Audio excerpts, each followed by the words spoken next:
Hi everyone, welcome to Learn with Basil Neelamra. This class is mainly intended for students who are learning CMA Intermediate at CMA Thrissur chapter. So the class will be in the vernacular language, that is the class will be in Malayalam. So നമ്മൾ ഇന്ന് പഠിക്കാൻ പോകുന്നത് schedule 3 ആണ്, presentation of financial statement. എങ്ങനെയാണ് financial statement present ചെയ്യേണ്ടത്? നമ്മൾ പണ്ട് +2 പഠിക്കുന്ന സമയത്ത് ബാലൻസ് ഷീറ്റ് നമ്മൾ പ്രിപ്പയർ ചെയ്തിരുന്നത് ബാലൻസ് ഷീറ്റ് ആസറ്റ് എന്ന് പറഞ്ഞ് ലെഫ്റ്റ് സൈഡിൽ ലയബിലിറ്റീസും അതേപോലെ തന്നെ റൈറ്റ് സൈഡിൽ അസറ്റും കാണിച്ചിട്ടാണ് പ്രിപ്പയർ ചെയ്തത്. അതേപോലെ തന്നെ profit and loss account prepare ചെയ്യുന്ന സമയത്ത് ഡെബിറ്റ് സൈഡിൽ എക്സ്പെൻസും ക്രെഡിറ്റ് സൈഡിൽ ഇൻകം എന്നുള്ള രീതിയിലാണ് പ്രസന്റ് ചെയ്തിരുന്നത്. ഇനി ഈ ഒരു പ്രസന്റേഷൻ രീതി പറ്റില്ല. കാരണം കമ്പനികളാണെങ്കിൽ അവർ ഫോളോ ചെയ്യേണ്ടത് ഷെഡ്യൂൾ 3 എന്ന് പറഞ്ഞിട്ടുള്ള ഒരു റൂൾ ഉണ്ട്. ആ റൂള് പ്രകാരമാണ് അവരുടെ ബാലൻസ് ഷീറ്റും അതേപോലെ തന്നെ പ്രോഫിറ്റ് ആൻഡ് ലോസ് അക്കൗണ്ടും പ്രിപ്പയർ ചെയ്യുന്നത്. അതായത് നിങ്ങൾ +2 പഠിച്ച ടി ഫോർമാറ്റിൽ ബാലൻസ് ഷീറ്റും പ്രോഫിറ്റ് ആൻഡ് ലോസ് അക്കൗണ്ടും പ്രിപ്പയർ ചെയ്യാൻ പറ്റില്ല. പിന്നെ നമ്മൾ നോക്കുന്നത് എന്തൊക്കെയാണ് ഫിനാൻഷ്യൽ സ്റ്റേറ്റ്മെന്റ്സ്. ഒന്ന്, പ്രോഫിറ്റ് ആൻഡ് ലോസ് അക്കൗണ്ട് ഉണ്ട്, ബാലൻസ് ഷീറ്റ് ഉണ്ട്, ക്യാഷ് ഫ്ലോ സ്റ്റേറ്റ്മെന്റ്സ് ഉണ്ട്. അതേപോലെ തന്നെ നിങ്ങൾ CMA ഫൈനലിൽ പഠിക്കുന്ന കൺസോളിഡേറ്റഡ് ഫിനാൻഷ്യൽ സ്റ്റേറ്റ്മെന്റ്സും ഉണ്ട്. പ്രോഫിറ്റ് ആൻഡ് ലോസ് അക്കൗണ്ട് ആരാണ് പ്രിപ്പയർ ചെയ്യുന്നത്? എല്ലാ കമ്പനീസും profit and loss account prepare ചെയ്യണം. പ്രൈവറ്റ് ലിമിറ്റഡ് കമ്പനി ആയിക്കോട്ടെ, പബ്ലിക് ലിമിറ്റഡ് കമ്പനി ആയിക്കോട്ടെ, ലിസ്റ്റഡ് കമ്പനി ആയിക്കോട്ടെ, എല്ലാവരും പ്രോഫിറ്റ് ആൻഡ് ലോസ് അക്കൗണ്ടും അതേപോലെ തന്നെ ബാലൻസ് ഷീറ്റും പ്രിപ്പയർ ചെയ്യണം. ക്യാഷ് ഫ്ലോ സ്റ്റേറ്റ്മെന്റ് എന്ന് പറഞ്ഞ ഒരു സ്റ്റേറ്റ്മെന്റ് ഉണ്ട്. Accounting standard 3 already cash flow statements എന്താണെന്നുള്ളതും അത് എങ്ങനെ പ്രിപ്പയർ ചെയ്യണം എന്നുള്ളതും ക്ലാസ് എടുത്തിട്ടുണ്ട്. നിങ്ങൾക്ക് ആ ക്ലാസ് അറ്റൻഡ് ചെയ്യാൻ പറ്റിയിട്ടില്ലെങ്കിൽ ഇപ്പൊ മുകളിൽ കാണുന്ന ഐബാർ ബട്ടൺ പ്രസ് ചെയ്തിട്ടുണ്ടെങ്കിൽ ക്യാഷ് ഫ്ലോ സ്റ്റേറ്റ്മെന്റ്സുമായി ബന്ധപ്പെട്ട് എന്റെ ക്ലാസിന്റെ ലിങ്ക് അവിടെ അപ്പിയർ ചെയ്യും. നിങ്ങൾക്ക് ആ ക്യാഷ് ഫ്ലോ സ്റ്റേറ്റ്മെന്റ്സിന്റെ ക്ലാസ് യൂട്യൂബ് ചാനൽ വഴി കാണാവുന്നതാണ്. ആരാണ് ക്യാഷ് ഫ്ലോ സ്റ്റേറ്റ്മെന്റ് പ്രിപ്പയർ ചെയ്യേണ്ടത്? എല്ലാ ലിസ്റ്റഡ് കമ്പനീസും ക്യാഷ് ഫ്ലോ സ്റ്റേറ്റ്മെന്റ്സ് പ്രിപ്പയർ ചെയ്യണം. ലിസ്റ്റഡ് കമ്പനീസ് എന്ന് പറഞ്ഞിട്ടുണ്ടെങ്കിൽ സ്റ്റോക്ക് എക്സ്ചേഞ്ചിൽ ലിസ്റ്റ് ചെയ്ത companies. Consolidated financial statement CMA ഫൈനലിൽ പഠിക്കും. ആരാണ് പ്രിപ്പയർ ചെയ്യേണ്ടതെന്ന് ചോദിച്ചിട്ടുണ്ടെങ്കിൽ എല്ലാ ലിസ്റ്റഡ് കമ്പനീസും കൺസോളിഡേറ്റഡ് ഫിനാൻഷ്യൽ സ്റ്റേറ്റ്മെന്റ്സ് പ്രിപ്പയർ ചെയ്യണം. നെക്സ്റ്റ്, ഇതാണ് ഷെഡ്യൂൾ 3. ഷെഡ്യൂൾ 3 രണ്ട് പാർട്ടാണുള്ളത്. പാർട്ട് 1 ബാലൻസ് ഷീറ്റിന്റെ ഫോർമാറ്റ് പറയും. അതേപോലെ തന്നെ part 2 statement of P&L profit and loss അക്കൗണ്ടിന്റെ ഫോർമാറ്റ് പറയും. ബാലൻസ് ഷീറ്റിൽ രണ്ട് പാർട്ട് ഉണ്ട്. ഒന്ന് equities and liabilities and second part asset. Equities and liabilities വീണ്ടും സബ് ക്ലാസിഫൈ ചെയ്തിട്ടുണ്ട്. Share holders fund, share application money pending allotment, non current liabilities as well as current liabilities. Assets വീണ്ടും sub classify ചെയ്തിട്ടുണ്ട്, non current asset ആയിട്ടും current asset ആയിട്ടും. അപ്പൊ ഈ format പ്രകാരമാണ് നിങ്ങൾ നിങ്ങളുടെ ബാലൻസ് ഷീറ്റ് പ്രിപ്പയർ ചെയ്യേണ്ടത്. ഈ ഫോർമാറ്റിൽ ഇല്ലാത്തൊരു കാര്യം ബാലൻസ് ഷീറ്റിലോ P&L ഉണ്ടാവാൻ പാടില്ല. നെക്സ്റ്റ്, ബാലൻസ് ഷീറ്റിന്റെ വലിയൊരു ഫോർമാറ്റ് കാണിച്ചിട്ടുണ്ട്. പാർട്ട് 1 ഷെഡ്യൂൾ 3 പാർട്ട് 1 ബാലൻസ് ഷീറ്റിന്റെ ഫോർമാറ്റ് പറയുന്നത്. ഇപ്പൊ ബാലൻസ് ഷീറ്റ് എന്ന് പറഞ്ഞിട്ട് കമ്പനിയുടെ പേര് മെൻഷൻ ചെയ്യണം. റിലയൻസ് ഇൻഡസ്ട്രീസ് ആണെങ്കിൽ balance sheet Reliance industries limited. പിന്നെ എന്ത് കാണിച്ചു കൊടുക്കണം? ബാലൻസ് ഷീറ്റ് ആസ് അറ്റ് ഏത് ഡേറ്റിലാണോ പ്രിപ്പയർ ചെയ്യുന്നത് അങ്ങനെയാണ് ബാലൻസ് ഷീറ്റ് പ്രിപ്പയർ ചെയ്യുന്നത്. ബാലൻസ് ഷീറ്റ് ഒരു പെർട്ടിക്കുലർ ഡേറ്റിലാണ് ഇന്ത്യയിലെ year end. Balance sheet as at 31st March 2020. Rupees in ഏത് ഫിഗേഴ്സ് ആണെന്ന് പറയണം. തൗസൻഡ്സിലാണോ അതോ ലാക്സിലാണോ അതോ ക്രോർസിലാണോ കാണിച്ചിരിക്കുന്നത് എന്നുള്ളതും മെൻഷൻ ചെയ്യണം. പിന്നീട് പെർട്ടിക്കുലേഴ്സ് വേണം, നോട്ട് വേണം. നോട്ട് എന്ന് പറഞ്ഞിട്ടുണ്ടെങ്കിൽ ഏതൊക്കെ നോട്ട്സിൽ ഷെഡ്യൂൾസിൽ പോയിട്ടാണ് ആണെങ്കിലാണ് ഇതിന്റെ ബ്രേക്കപ്പ് കിട്ടുക എന്നുള്ളത് മെൻഷൻ ചെയ്യണം. അതേപോലെ തന്നെ കറണ്ട് റിപ്പോർട്ടിംഗ് പീരീഡ്, കറണ്ട് ഇയറിന്റെ എൻഡിൽ എത്രയായിരുന്നു ബാലൻസ് എന്നുള്ളതും അതോടൊപ്പം തന്നെ പ്രീവിയസ് ഇയറിൽ എത്രയാണോ ബാലൻസ് എന്നുള്ളതും കാണിക്കണം. എന്ന് പറഞ്ഞിട്ടുണ്ടെങ്കിൽ കറണ്ട് ഇയറിന്റെ ഫിഗേഴ്സിന്റെ കൂടെ കമ്പയർ ചെയ്യാൻ പ്രീവിയസ് ഇയേഴ്സിന്റെ ഫിഗേഴ്സും വെക്കണം. മാത്രമല്ല ഇതിന്റെ എല്ലാം ബ്രേക്കപ്പ് ഏത് നോട്ടിലാണ് എന്നുള്ളതും കൂടി മെൻഷൻ ചെയ്യണം. അപ്പൊ equities and liabilities 4 main classification ഉണ്ട്. ഒന്ന് share holders fund, share application money pending allotment, non current liabilities as well as current liabilities. Share holders ഫണ്ടിൽ വീണ്ടും സബ് ക്ലാസിഫിക്കേഷൻ ഉണ്ട്. Share capital, reserves and surplus, money received against warrants. ഒരു example പറയുകയാണെങ്കിൽ reserves and സർപ്ലസിൽ ഒരുപാട് reserves ഉണ്ടെങ്കിൽ അതിന്റെ എല്ലാം total ആണ് ഇവിടെ കാണിച്ചിരിക്കുന്നത് ഈ കറന്റ് ഇയർ ഫിഗേഴ്സിൽ കാണിച്ചിരിക്കുന്നത്. പക്ഷെ ഇതിന്റെ സബ് ക്ലാസിഫിക്കേഷൻ ഉണ്ടാവും. സബ് ക്ലാസിഫിക്കേഷൻ നോട്ട്സിൽ കാണിച്ചിരിക്കണം. അപ്പൊ നോട്ടിന്റെ നമ്പർ ആണ് അല്ലെങ്കിൽ ആ ഷെഡ്യൂൾസിന്റെ നമ്പർ ആണ് ഇവിടെ ഈ നോട്ട് എന്ന് പറഞ്ഞ് കാണിച്ചിരിക്കുന്നത്. അപ്പൊ നോട്ട് 1 പോയിട്ട് നോക്കിയിട്ടുണ്ടെങ്കിൽ ഈ പറയുന്ന റിസർവ്സ് ആൻഡ് സർപ്ലസിന്റെ സബ് ക്ലാസിഫിക്കേഷൻ കാണാൻ പറ്റും. നെക്സ്റ്റ് നോൺ കറന്റ് ലയബിലിറ്റീസിന് വീണ്ടും സബ് ക്ലാസിഫിക്കേഷൻ ഉണ്ട്. ലോങ് ടേം ബോറോയിങ്, DTL എന്ന് പറഞ്ഞാൽ ഡെഫേർഡ് ടാക്സ് ലയബിലിറ്റി ആണ്. എന്താണ് ഡെഫേർഡ് ടാക്സ് ലയബിലിറ്റി എന്ന് ഓർത്ത് CMA ഇന്റർ സ്റ്റുഡൻസ് തല പോകേണ്ട ആവശ്യമില്ല. അത് നിങ്ങൾ CMA ഫൈനലിൽ പഠിക്കുന്നതായിരിക്കും. Other long term liabilities as well as long term provision. ഇനി ഈ ലോങ് ടേം പ്രൊവിഷനിൽ വീണ്ടും സബ് ക്ലാസിഫിക്കേഷൻ ഉണ്ടെങ്കിൽ അതൊരു നോട്ടായിട്ട് കാണിക്കാം. ആ നോട്ടിന്റെ നമ്പർ ഇവിടെ മെൻഷൻ ചെയ്യും. കറന്റ് ലയബിലിറ്റീസിന്റെ സബ് ക്ലാസിഫിക്കേഷൻ ഉണ്ട്. Short term borrowings, trade payable, other current liabilities as well as short term provisions. Assets പിന്നീട് ഇക്വിറ്റീസ് ആൻഡ് ലയബിലിറ്റീസ് 1 എന്ന് പറഞ്ഞ് കാണിച്ചതിന് ശേഷം റോമൻ ലെറ്റർ 2ലാണ് അസറ്റ്സ് കാണിക്കുന്നത്. അസറ്റ്സ് മെയിൻ ആയിട്ട് 2 ക്ലാസിഫിക്കേഷൻ ഉണ്ട്. ഒന്ന് നോൺ കറന്റ് അസറ്റും, 2 കറന്റ് അസറ്റും.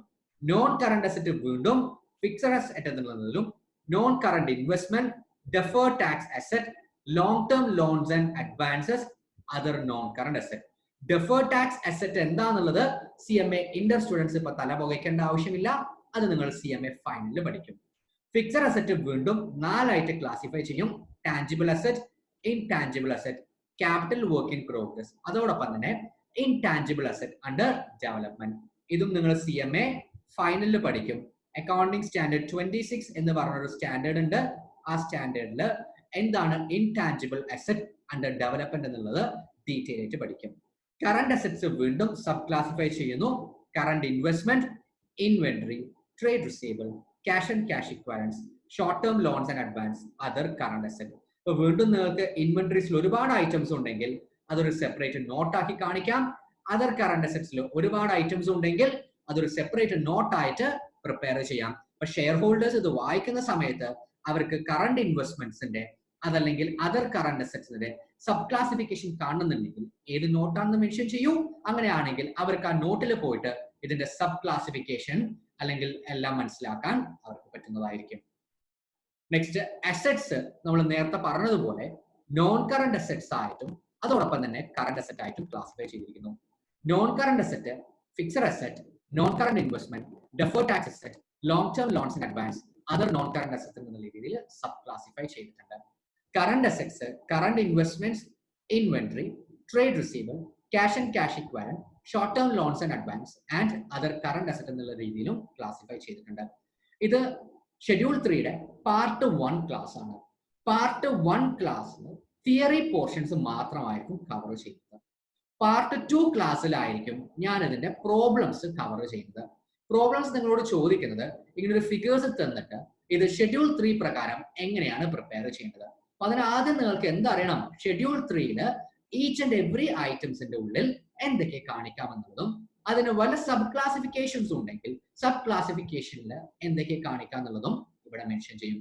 പാർട്ട് 1 തിയറി പാർട്ടാണ്. ഇത് നല്ല രീതിയിൽ മനസ്സിലാക്കൂ. എന്നിട്ട് പാർട്ട് 2 ഞാൻ പ്രോബ്ലംസ് ഷെയർ ചെയ്യുന്നതായിരിക്കും.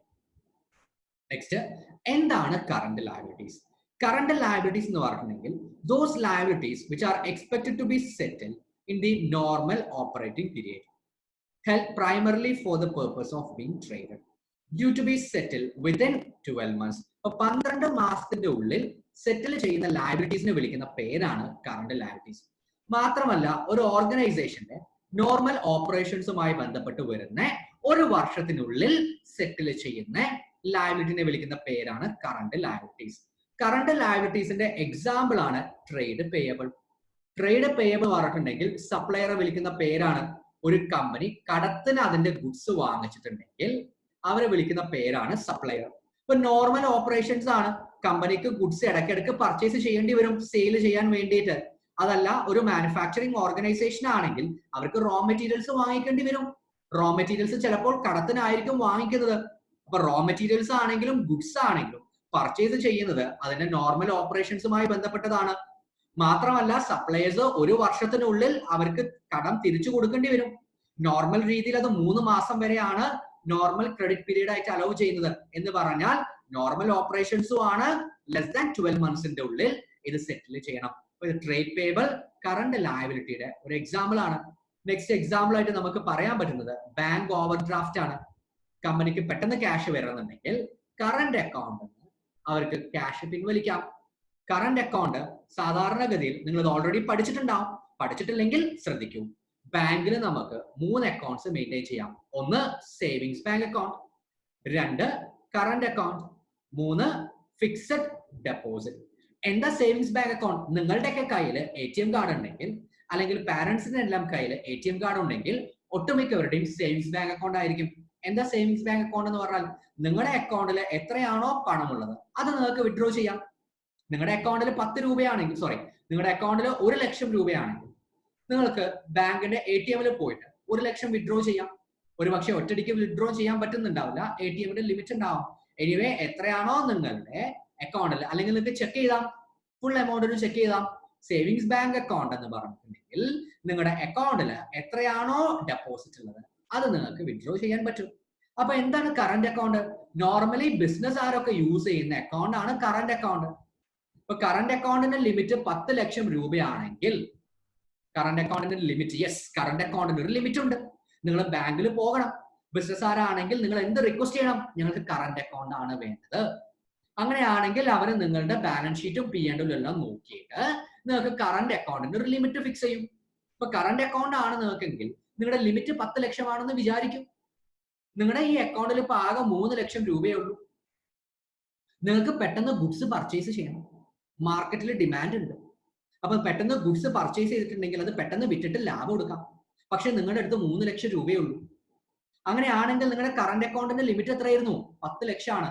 നിങ്ങളുടെ ബാങ്ക് അക്കൗണ്ടിൽ 3 ലക്ഷം ഉള്ളെങ്കിൽ കൂടി നിങ്ങൾക്ക് 10 ലക്ഷം വിഡ്രോ ചെയ്യാം. എന്ന് പറഞ്ഞാൽ ഒരു എക്സ്ട്രാ ആയിട്ട് 7 lakhs വിഡ്രോ ചെയ്യാം. ഈ നിങ്ങളുടെ ബാങ്ക് അക്കൗണ്ടിൽ ഇല്ലാത്ത ക്യാഷ് വിഡ്രോ ചെയ്യുന്നതാണ് ഈ 7 lakhs വിഡ്രോ ചെയ്യുന്നതിന് പറയുന്ന പേരാണ് ഓവർ ഡ്രാഫ്റ്റ്. ഇത് ബാങ്ക് നിങ്ങൾക്ക് ഒരു ഓവറായിട്ട് തന്നു. നിങ്ങളുടെ അക്കൗണ്ടിൽ 3 ലക്ഷം ഉള്ളൂ, പക്ഷെ 3 ലക്ഷത്തിൽ കൂടുതൽ ഓവറായിട്ട് നിങ്ങൾക്ക് 7 lakhs തന്നു. ഇതാണ് bank over draft. Bank over draft normally ഒരു 3 മാസത്തിന്റെ ഉള്ളിലൊക്കെ ഈ പണം തിരിച്ചടക്കേണ്ടി വരും. എന്ന് പറഞ്ഞിട്ടുണ്ടെങ്കിൽ ഈ 7 lakhs നിങ്ങൾ തിരിച്ച് ഒരു 3 monthsന്റെ ഉള്ളിൽ തിരിച്ചടക്കണം. ഇപ്പൊ ഇത് നോർമൽ കോഴ്സിൽ ബിസിനസ്സുകാരെല്ലാം നോർമൽ കോഴ്സിൽ ഓവർ ഡ്രാഫ്റ്റ് എടുക്കാറുണ്ട്. ഒട്ടുമിക്ക ബിസിനസ്സുകാരുടെയും അക്കൗണ്ട് കറന്റ് അക്കൗണ്ട് ആയിരിക്കും. കാരണം അവർക്ക് പെട്ടെന്ന് ക്യാഷ് ആവശ്യമുണ്ടെങ്കിൽ ലോണ് അപ്ലൈ ചെയ്ത് വെയിറ്റ് ചെയ്യാൻ സമയം ഉണ്ടാവില്ല. അപ്പൊ ആദ്യം തന്നെ കറന്റ് അക്കൗണ്ട് എടുക്കും. അപ്പൊ അവരുടെ സാമ്പത്തിക ഒക്കെ നോക്കിയിട്ട് അവരുടെ സെയിൽസും ബാക്കിയുള്ള കാര്യങ്ങളൊക്കെ പ്രോഫിറ്റ് ഒക്കെ നോക്കിയിട്ട് ബാങ്ക് ഒരു ലിമിറ്റ് ഫിക്സ് ചെയ്യും. അങ്ങനെയാണെങ്കിൽ അവർക്ക് ആ ലിമിറ്റ് വരെ ക്യാഷ് വിഡ്രോ ചെയ്യാം. പക്ഷെ ആ വിഡ്രോ ചെയ്ത് എക്സസ് ആയിട്ട് വിഡ്രോ ചെയ്ത എമൗണ്ട് ഒരു 3 മാസത്തിനുള്ളിൽ വിത്ത് ഇൻട്രസ്റ്റ് തിരിച്ചടക്കണം. അപ്പൊ 3 മാസത്തിന്റെ ഉള്ളിലാണ്, ലെസ് ദാൻ 12 months ആണ്. അപ്പൊ ഇതൊരു കറന്റ് ലയബിലിറ്റി ആണ്. നെക്സ്റ്റ് കറന്റ് ലയബിലിറ്റി നമുക്കൊരു ടാക്സ് പേയബിൾ. ഒരു വർഷത്തെ ടാക്സ് അടുത്ത വർഷത്തിന്റെ ഉള്ളിൽ 12 മാസത്തിന്റെ ഉള്ളിൽ തിരിച്ചടക്കേണ്ടി വരും. ഇൻകം ടാക്സ് സ്റ്റുഡൻസ് ആണെങ്കിൽ നിങ്ങൾക്ക് ഇത് മനസ്സിലായിട്ടുണ്ടാവും. മാർച്ച് 31 എൻഡ് ചെയ്ത ഇയർ സെപ്റ്റംബർ അല്ലെങ്കിൽ ഒക്ടോബറിന്റെ ഉള്ളിലാണ് ടാക്സ് അടയ്ക്കേണ്ടത്. എന്ന് പറഞ്ഞാൽ വിത്തിൻ 1 ഇയറിന്റെ അടുത്ത മാർച്ചിന്റെ ഉള്ളിൽ അവർ ടാക്സ് അടക്കണം. അപ്പോൾ ഒരു വർഷത്തിനുള്ളിൽ ലെസ് ദാൻ 12 monthsന്റെ ഉള്ളിൽ അടക്കുന്ന, അതേപോലെ തന്നെ നോർമൽ ആയിട്ട് ഓപ്പറേഷൻസുമായി ബന്ധപ്പെട്ട് വരുന്ന കടങ്ങളെ വിളിക്കുന്ന പേരാണ് കറന്റ് ലയബിലിറ്റി. ഓർക്കണം, ഒരു വർഷത്തിനുള്ളിൽ അടയ്ക്കേണ്ടതാണ്. ഇനി എന്താണ് നോൺ കറന്റ് ലയബിലിറ്റി? കറന്റ് ലയബിലിറ്റിയുടെ ഓപ്പോസിറ്റ് എന്ന് പറഞ്ഞാൽ ഒരു വർഷത്തിൽ കൂടുതൽ സമയം എടുത്തിട്ട് അടക്കുന്നത്. എക്സാമ്പിൾ ആയിട്ട് പറയുകയാണെങ്കിൽ term loan, long term loans. ഒരു വർഷത്തിൽ കൂടുതൽ സമയമെടുത്ത് തിരിച്ചടക്കുന്ന ലോണുകളെല്ലാം നമ്മൾ എന്ത് പറയും? നോൺ കറന്റ് ലയബിലിറ്റി എന്ന് പറയും. എന്ന് പറഞ്ഞാൽ ഡെഫിനിഷൻ പക്ഷേ liability other than current liability എന്നതാണ്. Next current asset. കറണ്ട് ലയബിലിറ്റിനെ പോലെ തന്നെയാണ് കറണ്ട് അസറ്റ്, അസറ്റ് ആണെന്ന് മാത്രം. Expected to be realised or is for sale for consumption in the company's normal operating cycle, അല്ലെങ്കിൽ held primarily for purpose of being traded, expected to be realized within 12 months after reporting date, cash or cash equivalents. നമുക്ക് ആദ്യം last നിന്ന് മുകളിലോട്ട് പോകാം. Current asset എന്ന് പറഞ്ഞാൽ ഒന്ന് cash ആണ്, അല്ലെങ്കിൽ ക്യാഷിന് ഇക്വലന്റ് ആയിട്ടുള്ള ഷോർട്ട് ടേം ഡെപ്പോസിറ്റ്സ് വല്ലതും ഉണ്ടെങ്കിൽ, അല്ലെങ്കിൽ പ്രോമിസറി നോട്ട്സ് വല്ലതും ഉണ്ടെങ്കിൽ, അതല്ലെങ്കിൽ നിങ്ങൾ പ്ലസ് ടുവിലെല്ലാം പഠിച്ച് അല്ലെങ്കിൽ ഫൗണ്ടേഷനിലെല്ലാം പഠിച്ച് ബിൽസ്, റിസീവബിൾസ്, ഇതെല്ലാം പെട്ടെന്ന് നമുക്ക് ക്യാഷ് ആക്കി മാറ്റാൻ പറ്റുന്നതാണ്. അപ്പൊ ഒന്നെങ്കിൽ ക്യാഷ് അല്ലെങ്കിൽ ക്യാഷിന് ഇക്വലന്റ് നിങ്ങളുടെ ബാങ്ക് അക്കൗണ്ട്, ഇതെല്ലാം കറണ്ട് അസറ്റ്സ് ആണ്. ഒരു കറണ്ട് അസറ്റ് ക്യാഷോ ക്യാഷിന് തുല്യം പെട്ടെന്ന് ക്യാഷ് ആക്കാൻ പറ്റുന്ന items. Next expected to be realised within 12 months after reporting date. Reporting date എന്ന് പറഞ്ഞാൽ ഇയർ എൻഡ് ആണ്, ബാലൻസ് ഷീറ്റ് ഡേറ്റ് ആണ്. ഇന്ത്യയിൽ ഇത് March 31 ആണ് എന്ന് പറഞ്ഞാൽ അടുത്ത March 31 ഉള്ളിൽ 12 മാസത്തിന്റെ ഉള്ളിൽ റിസീവ് ചെയ്യുന്നത്. ഒരു എക്സാമ്പിൾ, ട്രേഡ് റിസീവബിൾസ്. നിങ്ങളുടെ കസ്റ്റമേഴ്സ് നിങ്ങൾ ഗുഡ്സ് കടത്തിന് വിൽക്കുന്നു, എന്താ എൻട്രി പാസ് ചെയ്യാം? ഡെബിറ്റ് കസ്റ്റമർ അല്ലെങ്കിൽ ട്രേഡ് റിസീവബിൾ, ക്രെഡിറ്റ് സെയിൽസ്. എത്ര കാലം നിങ്ങൾ റിസീവബിൾ വെയിറ്റ് ചെയ്യും? ഒരു വർഷത്തിൽ കൂടുതൽ നിങ്ങൾ വെയിറ്റ് ചെയ്യോ കടം തിരിച്ചു കിട്ടാൻ? ഇല്ല. നോർമലി ക്രെഡിറ്റ് പീരീഡ് 3 മാസമാണ് എന്ന് പറഞ്ഞാൽ 3 മാസം അല്ലെങ്കിൽ 2 മാസം ഒരു അവധി കൊടുത്തിട്ടുണ്ടാവും, അതിനുള്ളിൽ ഇത് റിയലൈസ് ചെയ്യുമെന്ന് പ്രതീക്ഷിക്കുന്നു. പ്രതീക്ഷ മാത്രമാണ്, ആക്ച്വലി ചിലപ്പോ ഡിഫറെന്റ് ആവാം. Expected to be realised within 12 months after reporting date. അടുത്ത മാർച്ചിന്റെ മുമ്പ്, ഒരു വർഷത്തിന് മുൻപ് ഇത് തിരിച്ചു കിട്ടുമെന്ന് നിങ്ങൾ പ്രതീക്ഷിക്കുന്നു. ആ അസറ്റിനെ വിളിക്കുന്ന പേരാണ് കറണ്ട് അസറ്റ്. ട്രേഡ് റിസീവബിൾ ഒരു example. Held primarily for the purpose of being traded. Trade ചെയ്യാൻ വേണ്ടിയിട്ട് നിങ്ങൾ ഒരു ട്രേഡർ ആണ്, നിങ്ങൾ ഗുഡ്സ് വാങ്ങിക്കും എന്നിട്ട് ഗുഡ്സ് വിൽക്കും. അപ്പൊ ഗുഡ്സ് വാങ്ങിച്ചു വിൽക്കുന്നു, അപ്പൊ ട്രേഡിംഗിന്റെ പർപ്പസിന് വേണ്ടിയിട്ട് നിങ്ങൾ ഹെൽഡ് ചെയ്യുന്നു, അല്ലെങ്കിൽ വേറൊരു ഭാഷയിൽ പറഞ്ഞാൽ inventory, stock. Next expected to be realised or is intended for use of consumption in company's normal operating sale. നിങ്ങൾ മാനുഫാക്ചറിങ് കമ്പനിയൊക്കെ ആണെങ്കിൽ raw materials of inventory, raw മെറ്റീരിയൽസിന്റെ സ്റ്റോക്ക് നിങ്ങളുടെ ബിസിനസ്സിൽ യൂസ് ചെയ്യും എന്ന് പ്രതീക്ഷിക്കുന്നു. ഇപ്പൊ നോർമലി എക്സാമ്പിൾ ആയിട്ട് പറയുകയാണെങ്കിൽ കറണ്ട് എക്സാമ്പിൾ ആണ് സ്റ്റോക്ക്. സ്റ്റോക്കിനെ നമ്മൾ വിളിക്കുന്ന പേരാണ് ഇൻവെന്ററി. അതോടൊപ്പം തന്നെ കസ്റ്റമേഴ്സ്, അതായത് റിസീവബിൾ, കടത്തിന് വിറ്റിട്ടുണ്ടെങ്കിൽ ക്യാഷ്, ക്യാഷ് ഇക്വലന്റ് ആയിട്ടുള്ള ബാങ്ക്, എക്സെട്ര. എന്താണ് non current asset? Assets other than current asset. Current asset അല്ലാത്ത അസറ്റ്സിനെ വിളിക്കുന്ന പേരാണ് non current asset. Current liability അല്ലാത്ത ലയബിലിറ്റിനെ വിളിച്ചിരുന്ന പേരായിരുന്നു നോൺ കറണ്ട് ലയബിലിറ്റി. നെക്സ്റ്റ്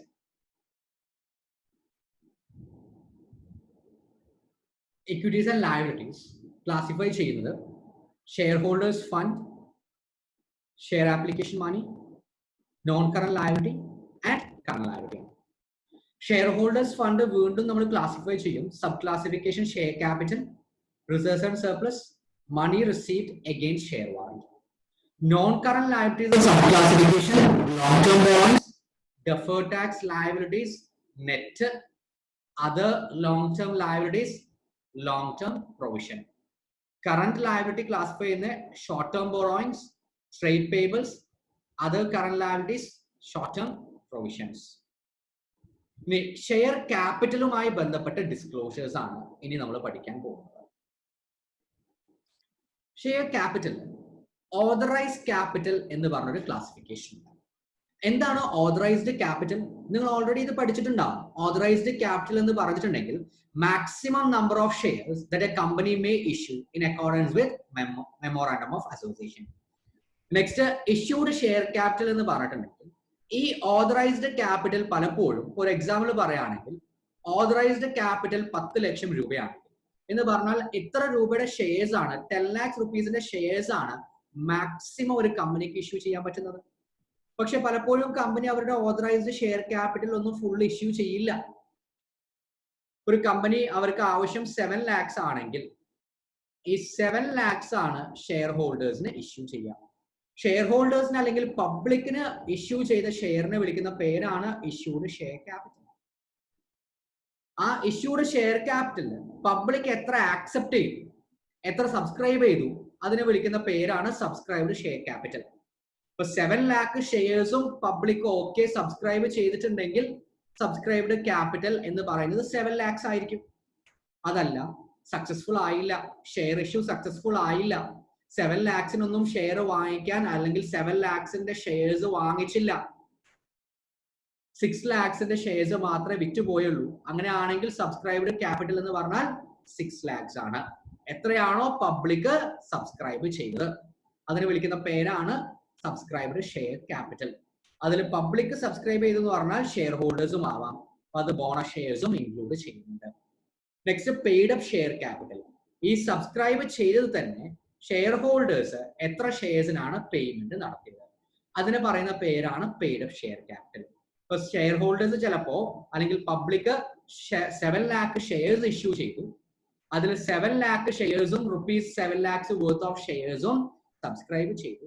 പക്ഷെ പലപ്പോഴും സാമ്പത്തിക പ്രതിസന്ധി കാരണമാവാം, വേറെ പല കാരണം കൊണ്ടും ചിലപ്പോൾ അത് കംപ്ലീറ്റ് ആർക്ക് പേയ്മെന്റ് നടത്താൻ പറ്റില്ല, ഷെയർ ഹോൾഡേഴ്സിന് അല്ലെങ്കിൽ പബ്ലിക്കിന് പേയ്മെന്റ് നടത്താൻ പറ്റില്ല. അപ്പൊ എത്രയാണോ പേയ്മെന്റ് ക്യാഷിലോ അതല്ലെങ്കിൽ വേറെ എങ്ങനെയെങ്കിലും അവർ പേയ്മെന്റ് നടത്തിയത് അതിനെ വിളിക്കുന്ന പേരാണ് paid up share capital.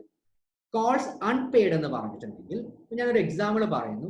Subscribed share capital 7 lakhs ആയിരുന്നു എന്ന് പറഞ്ഞാൽ 7 lakhs റുപ്പീസിന്റെ ഷെയർ ക്യാപിറ്റൽ അവർക്ക് ഷെയർ ഹോൾഡേഴ്സ് പേ ചെയ്യണം, അല്ലെങ്കിൽ പബ്ലിക്കിന് 6,50,000 പേ ചെയ്യാൻ പറ്റിയുള്ളൂ. ബാലൻസ് 50,000 ആണ് അൺപെയ്ഡ് എമൗണ്ട്. ഫോർഫീറ്റഡ് ഷെയർസ് എന്ന് പറഞ്ഞിട്ടുണ്ടെങ്കിൽ ഇത് ഓൾറെഡി ഫൗണ്ടേഷൻ ക്ലാസ്സിൽ പഠിച്ചിട്ടുണ്ടാവും. അൺപെയ്ഡ് ഷെയർസ് ആകുമ്പോൾ കമ്പനി കുറച്ച് നാൾ കഴിയുമ്പോൾ അത് ക്യാൻസൽ ചെയ്യും, അതിനെ വിളിക്കുന്ന പേരാണ് ഫോർഫീറ്റഡ് ഷെയർസ്. അപ്പൊ എത്രയാണ് ക്യാൻസൽ ചെയ്യുക, എത്രയാണോ ഒറിജിനലി പേ ചെയ്തത് അതാണ് ഫോർഫീറ്റ് ചെയ്യുക. മാത്രമല്ല റീകൺസിലേഷൻ ഓഫ് നമ്പർ ഓഫ് ഷെയർസും കാണിക്കണം, ഓതറൈസ്ഡ് ക്യാപിറ്റൽ എന്നുള്ളത് കാണിക്കണം, ഇഷ്യൂഡ് ഷെയർ ക്യാപിറ്റൽ എത്രയെന്ന് കാണിക്കണം, സബ്സ്ക്രൈബ്ഡ് ഷെയർ ക്യാപിറ്റൽ എത്രയെന്നുള്ളത് കാണിക്കണം, പെയ്ഡ് അപ്പ് ഷെയർ ക്യാപിറ്റൽ എത്രയെന്ന് കാണിക്കണം, വല്ല കോൾസും അൺപെയ്ഡ് ആണെങ്കിൽ അതിന്റെ ഇൻഫോർമേഷൻ സെപ്പറേറ്റ് കാണിക്കണം, അതോടൊപ്പം തന്നെ ഫോർഫീറ്റഡ് ഷെയർസും ഡിസ്ക്ലോസ് ചെയ്യണം. ഇത് കൂടാതെ നമ്പർ ഓഫ് ഷെയർസിന്റെ റീകൺസിലേഷൻ കാണിക്കണം. ഈ ആദ്യം പറയുന്ന 6 ഐറ്റംസും റുപ്പീസിലാണ് കാണിക്കുക. ഇത് കൂടാതെ റുപ്പി ടേംസിലല്ലാതെ നമ്പേഴ്സിലും കാണിക്കണം. എങ്ങനെയാണ് കാണിക്കുക, എത്രയാണ് amount of share capital, numbers എന്ന് പറഞ്ഞാൽ എത്ര numbers of share capital, previous ഇയറിൽ എത്ര ഉണ്ടായിരുന്നു, ഇക്വിറ്റി ഷെയർസ് എത്രയാണ്, പ്രിഫറൻസ് ഷെയർസ് എത്രയാണ്. ഇനി ഈ ഇക്വിറ്റി ഷെയർസിനോ പ്രിഫറൻസ് ഷെയർസിനോ സബ് ക്ലാസിഫിക്കേഷൻ ഉണ്ടെങ്കിൽ അതിന്റെ സബ് ക്ലാസിഫിക്കേഷൻ. പലപ്പോഴും പ്രിഫറൻസ് ഷെയർസ് പല റേറ്റിലായിരിക്കും പ്രിഫറൻസ് ഡിവിഡൻഡ് കൊടുക്കുന്നത്. 8% പ്രിഫറൻസ് ഷെയർസ് ഉണ്ടാവാം, 10% പ്രിഫറൻസ് ഷെയർസ് ഉണ്ടാവാം, 5% ഷെയർസ് പ്രിഫറൻസ് ഷെയർസ് ഉണ്ടാവാം. അപ്പൊ ഇതിന്റെ എല്ലാം സബ് ക്ലാസിഫിക്കേഷൻ ഉണ്ടെങ്കിൽ ആ സബ് ക്ലാസിഫിക്കേഷനും സെപ്പറേറ്റ് ആയിട്ട് ഡിസ്ക്ലോസ് ചെയ്യണം. Split of reserves and surplus. ഇനി നമ്മൾ പഠിക്കാൻ പോകുന്നത് റിസർവ്സ് ആൻഡ് സർപ്ലസ് എങ്ങനെയാണ് സ്പ്ലിറ്റ് ചെയ്യേണ്ടത്. ഒന്ന്, ക്യാപിറ്റൽ റിസർവ് എന്ന് പറഞ്ഞ റിസർവ് ഉണ്ട്, എന്താണെന്നുള്ളത് പിന്നീട് നോക്കാം. Capital redemption reserve, securities premium, shares എല്ലാം പ്രീമിയത്തിനാണ് ഇഷ്യൂ ചെയ്യുന്നതെങ്കിൽ securities premium. Debenture redemption reserve, debenture issue ചെയ്യുന്നുണ്ടെങ്കിൽ ഡിബഞ്ചർ ഒരു പീരീഡ് പറഞ്ഞിട്ടുണ്ടാവും, ആ സമയത്ത് റിഡീം ചെയ്യാൻ വേണ്ടിയിട്ടുള്ള ഒരു റിസർവ്.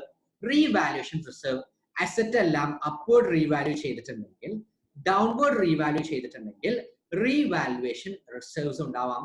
ഇത് ഓൾറെഡി എന്റെ യൂട്യൂബ് ചാനൽ തന്നെ റീവാലുവേഷനുമായി ബന്ധപ്പെട്ട കാര്യം ഞാൻ ക്ലാസ് എടുത്തിട്ടുണ്ട്. അവിടെ ഒരു അക്കൗണ്ടിങ് സ്റ്റാൻഡേർഡ് ഉണ്ട്, അക്കൗണ്ടിങ് സ്റ്റാൻഡേർഡ് 10. അക്കൗണ്ടിങ് സ്റ്റാൻഡേർഡ് 10ന്റെ ക്ലാസ് നിങ്ങൾ അറ്റൻഡ് ചെയ്തിട്ടുണ്ടെങ്കിൽ മുകളിൽ വരുന്ന ഐബാർ ബട്ടൺ പ്രസ് ചെയ്യൂ. അങ്ങനെയാണെങ്കിൽ നിങ്ങൾക്ക് ആ അക്കൗണ്ടിങ് സ്റ്റാൻഡേർഡ് 10ന്റെ ലിങ്കിലോട്ട് പോകുന്നതായിരിക്കും. അക്കൗണ്ടിങ് സ്റ്റാൻഡേർഡ് 10ന്റെ റീവാലുവേഷൻ റിസർവുമായി ബന്ധപ്പെട്ട ലിങ്ക് അറിയാൻ വേണ്ടിയിട്ട് മുകളിൽ വരുന്ന ഐബാർ ബട്ടൺ പ്രസ് ചെയ്യൂ. ഷെയർ ഓപ്ഷൻസ് ഔട്ട്സ്റ്റാൻഡിംഗ് അക്കൗണ്ട് ഉണ്ട്, അതോടൊപ്പം തന്നെ അതർ റിസർവ്സ്, സർപ്ലസ് എന്ന് പറഞ്ഞാൽ നമ്മൾ പറയുന്ന റീറ്റെയിൻ ഏർണിംഗ്സ്.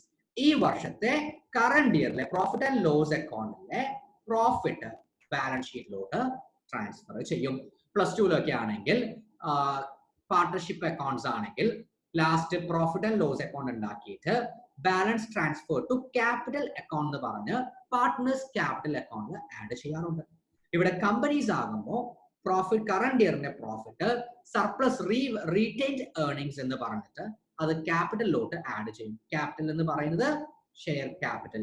ഇവിടെ ക്യാപിറ്റലിലോട്ട് ആഡ് ചെയ്യുന്നതിന് പകരം ഇക്വിറ്റിയുടെ അണ്ടറിൽ റിസർവ്സ് ആൻഡ് സർപ്ലസിന്റെ അണ്ടറിൽ സർപ്ലസ് അല്ലെങ്കിൽ റീറ്റെയിൻ ഏർണിംഗ്സ് എന്ന് പറഞ്ഞിട്ടാണ് കാണിക്കാറ്.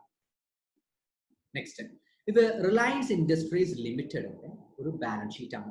ഷെഡ്യൂൾ 3 പ്രകാരം പ്രിപ്പയർ ചെയ്ത ബാലൻസ് ഷീറ്റ് ആണ്. എന്ന് പറഞ്ഞാൽ പ്രാക്ടിക്കലി ഇത് തന്നെയാണ് ആപ്ലിക്കബിലിറ്റി.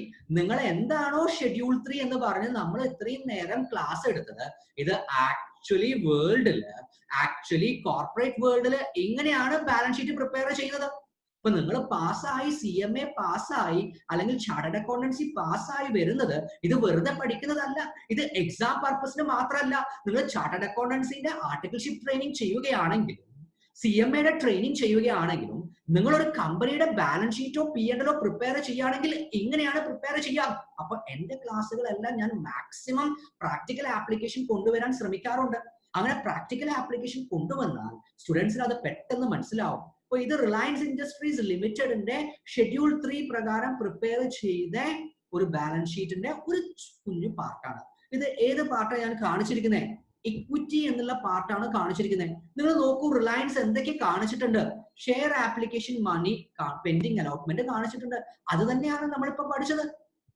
ക്യാപിറ്റൽ റിസർവ്സ് നമ്മൾ പഠിച്ചു. Capital redemption reserve, securities premium, debenture redemption reserve, retained earnings, അതല്ലാത്ത 1-2 റിസർവ്സ് ഉണ്ട്. ഇതെല്ലാം ഷെഡ്യൂൾ 3 പറഞ്ഞ റിസർവ്സ് തന്നെയാണ്. എന്ന് പറഞ്ഞാൽ നമ്മളിപ്പോ പഠിച്ച അതേ ഐറ്റംസ് തന്നെയാണ് പ്രാക്ടിക്കൽ വേൾഡിലും റിലയൻസിന്റെ ബാലൻസ് ഷീറ്റിന്റെ ഒരു പാർട്ടാണ് ഇത്. ഇനി വേറെ എന്തൊക്കെ കാണിച്ചിട്ടുണ്ട് അവര്? എന്ത് പറഞ്ഞിട്ടുണ്ട്? നേരത്തെ ബാലൻസ് ഷീറ്റ് പറഞ്ഞപ്പോ റുപ്പീസ് ഇൻ തൗസൻഡ്സ് ആണോ, ഇൻ ലാക്സ് ആണോ, ഇൻ ക്രോസ് ആണോ എന്ന് പറയണം. നോക്കൂ, റുപ്പീസ് ഇൻ ക്രോസ് എന്ന് പറഞ്ഞ് കാണിച്ചിട്ടുണ്ട്. മാത്രമല്ല എന്ത് കാണിക്കണം? കറന്റ് ഇയറിന്റെ ഫിഗേഴ്സും കാണിക്കണം, പ്രീവിയസ് ഇയറിന്റെ ഫിഗേഴ്സും കാണിക്കണം. നോക്കൂ, ആസ് എ 31st March 2019 എന്ന് പറഞ്ഞ കറന്റ് ഇയറും ആസ് എ 31st March 2018 എന്ന് പറഞ്ഞ പ്രീവിയസ് ഇയറും കാണിച്ചിട്ടുണ്ട്. ഇത് ഞാൻ 31st March 2019 ഫിനാൻഷ്യൽ സ്റ്റേറ്റ്മെന്റ്സ് ആണ് എടുത്തത്. അപ്പൊ ഇതാണ് current year and this is previous year. അപ്പോ ഇതുമായി ബന്ധപ്പെട്ടത് മനസ്സിലായിരിക്കുന്നു എന്ന് വിചാരിക്കുന്നു. മൂവിംഗ് ഫോർവേഡ്, ഇനി ക്യാപിറ്റൽ റിസർവ് എന്താണ്? Capital reserve is a reserve of a corporate enterprise which is not available for distribution as dividend. But capital reserve dividend distribute ചെയ്യാൻ available അല്ല. നിങ്ങൾ ലോ സ്റ്റുഡൻസ് ആണെങ്കിൽ CMA ഇന്ററിന്റെയും അതേപോലെ തന്നെ CA ഇന്ററിന്റെയും ലോയില് ഡിവിഡൻഡ് എന്ന് പറഞ്ഞ ഒരു ചാപ്റ്റർ ഉണ്ട്. ഈ ചാപ്റ്ററിൽ റിസർവ്സ് രണ്ടായിട്ട് ഡിവിഡൻഡ് ഇഷ്യൂ ചെയ്യാൻ 2 റിസർവ്സ് ഉണ്ടെന്ന് ഓൾറെഡി പഠിച്ചിട്ടുണ്ടാവും. ഒന്ന് ഡിസ്ട്രിബ്യൂട്ടഡ് റിസർവ്സ് എന്ന് പറഞ്ഞു, ഡിവിഡൻഡ്, പിന്നെ നോൺ ഡിസ്ട്രിബ്യൂട്ടബിൾ റിസർവ്സ് എന്ന റിസർവ്സും. ഇപ്പൊ ഡിവിഡൻഡ് ഡിസ്ട്രിബ്യൂട്ട് ചെയ്യണമെങ്കിൽ ഡിസ്ട്രിബ്യൂട്ടബിൾ റിസർവ്സ് എന്ന് മാത്രമേ ഡിസ്ട്രിബ്യൂട്ട് ചെയ്യാൻ പാടുള്ളൂ. അത് കറന്റ് ഇയർ പ്രോഫിറ്റ് ആവാം, അല്ലെങ്കിൽ പ്രീവിയസ് ഇയറിന്റെ പ്രോഫിറ്റ് ആവാം. അപ്പൊ നിങ്ങൾ മനസ്സിലാക്കേണ്ട പോയിന്റ്, ക്യാപിറ്റൽ റിസർവ് എന്തിനു യൂസ് ചെയ്യാൻ പറ്റില്ല? It is not available for distribution as dividend. അപ്പൊ ഇത് നോൺ ഡിസ്ട്രിബ്യൂട്ടബിൾ റിസർവ്സ് ആണ് ക്യാപിറ്റൽ റിസർവ്. എക്സാമ്പിൾ എന്താണ്? നമ്മൾ re issue of forfeited shares നിങ്ങൾ CACP ഫൗണ്ടേഷനിലോ അതല്ലെങ്കിൽ CMA ഫൗണ്ടേഷനിലോ ഒക്കെ പഠിച്ച ഐറ്റം. നമ്മൾ റീ ഇഷ്യൂ ചെയ്യുമ്പോൾ ഫോർഫീറ്റഡ് ഷെയർസിന്റെ റീ ഇഷ്യൂമായി ബന്ധപ്പെട്ട പ്രോഫിറ്റ് ക്യാപിറ്റൽ റിസർവിലാണ് കാണിക്കാറ്. ഇതിന്റെ ഒരു എക്സാമ്പിൾ ആണ്. അപ്പൊ അത് മാത്രം മനസ്സിലാക്കി വെച്ചാൽ മതി. ഇവിടെ capital reserve profit on re issue of forfeited shares ആണ് ക്യാപിറ്റൽ റിസർവ് ആയിട്ട് കാണിക്കുന്നത്. ഇത് എന്തിന് അവൈലബിൾ അല്ല? ഡിവിഡൻഡ് ഡിസ്ട്രിബ്യൂട്ട് ചെയ്യാൻ അവൈലബിൾ അല്ല. ഇത് നിങ്ങളുടെ ലോ പാർട്ടിനും കൂടി യൂസ്ഫുൾ ആയി. Next, capital redemption reserve. It is created for redemption of preference shares and buyback of shares. ഇപ്പൊ പ്രിഫറൻസ് ഷെയർസ് റിഡീം ചെയ്യാം. എന്താ റിഡീം ചെയ്യുന്ന പറഞ്ഞാൽ, പ്രിഫറൻസ് ഷെയർസ് ചിലപ്പോൾ 10 ഇയേഴ്സിനായിരിക്കും ഇഷ്യൂ ചെയ്യുന്നത്. 10th ഇയർ കഴിയുമ്പോൾ ഈ റിസീവ് ചെയ്ത പ്രിഫറൻസ് ഷെയർ ക്യാപിറ്റൽ കംപ്ലീറ്റ് ആർക്ക് തിരിച്ചു കൊടുക്കേണ്ടി വരും? പ്രിഫറൻസ് ഷെയർ ഹോൾഡേഴ്സിന് തിരിച്ചു കൊടുക്കേണ്ടി വരും. അങ്ങനെ തിരിച്ചു കൊടുക്കാൻ വേണ്ടിയിട്ട് ക്രിയേറ്റ് ചെയ്യുന്ന ഒരു റിസർവ് ആണ് ക്യാപിറ്റൽ റിഡംഷൻ റിസർവ്. അതോടൊപ്പം തന്നെ ബൈബാക്കിന്റെ പേർപ്പസിന് വേണ്ടിയിട്ടും മാറ്റി വെക്കുകയാണെങ്കിൽ അതിന് വേണ്ടിയിട്ട് ക്രിയേറ്റ് ചെയ്യുന്ന റിസർവ് ആണ് ക്യാപിറ്റൽ റിഡംഷൻ റിസർവ്. അപ്പൊ എന്താണ് CMA ഇന്റർമീഡിയറ്റ് സ്റ്റുഡൻസ് മനസ്സിലാക്കേണ്ടത്? Profit on re issue of forfeited shares അത് ക്യാപിറ്റൽ റിസർവ് ആണ്. ഇപ്പൊ ഏതെങ്കിലും ക്വസ്റ്റ്യൻസിൽ profit on re issue of forfeited shares എന്ന് പറഞ്ഞിട്ടുണ്ടെങ്കിൽ ക്യാപിറ്റൽ റിസർവിന്റെ ഉള്ളിൽ കാണിക്കാൻ അറിയണം. ബോണസ് ഷെയറിന് ബൈബാക്ക് ഓഫ് ഷെയറിനോ പ്രിഫറൻസ് ഷെയർ ക്യാപിറ്റൽ റിഡംഷനോ വേണ്ടിയിട്ട് എടുത്തു വെച്ച എമൗണ്ട് ആണെന്ന് പറഞ്ഞിട്ടുണ്ടെങ്കിൽ അതിനെ വിളിക്കുന്ന പേരാണ് ക്യാപിറ്റൽ റിഡംഷൻ റിസർവ്. അപ്പൊ അതെവിടെ കാണിക്കണം? ക്യാപിറ്റൽ റിഡംഷൻ റിസർവിന്റെ ഉള്ളിൽ കാണിക്കണം. Next, share application money and calls in paid in അഡ്വാൻസുമായി ബന്ധപ്പെട്ട കുറച്ച് ഡിസ്ക്ലോഷേഴ്സ്.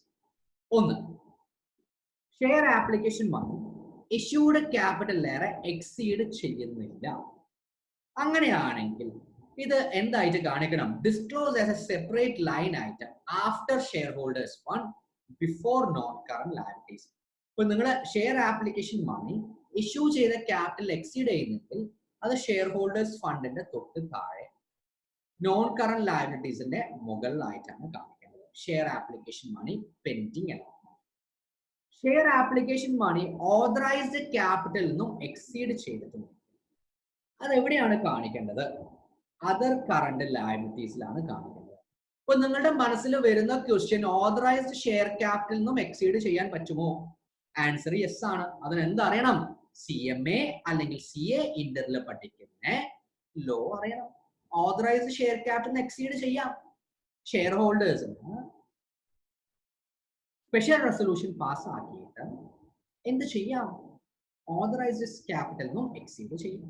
അതിന് നിങ്ങളുടെ പ്രൊസീജിയേഴ്സ് ഉണ്ട്, ലോ ബുക്ക് പഠിക്കുക.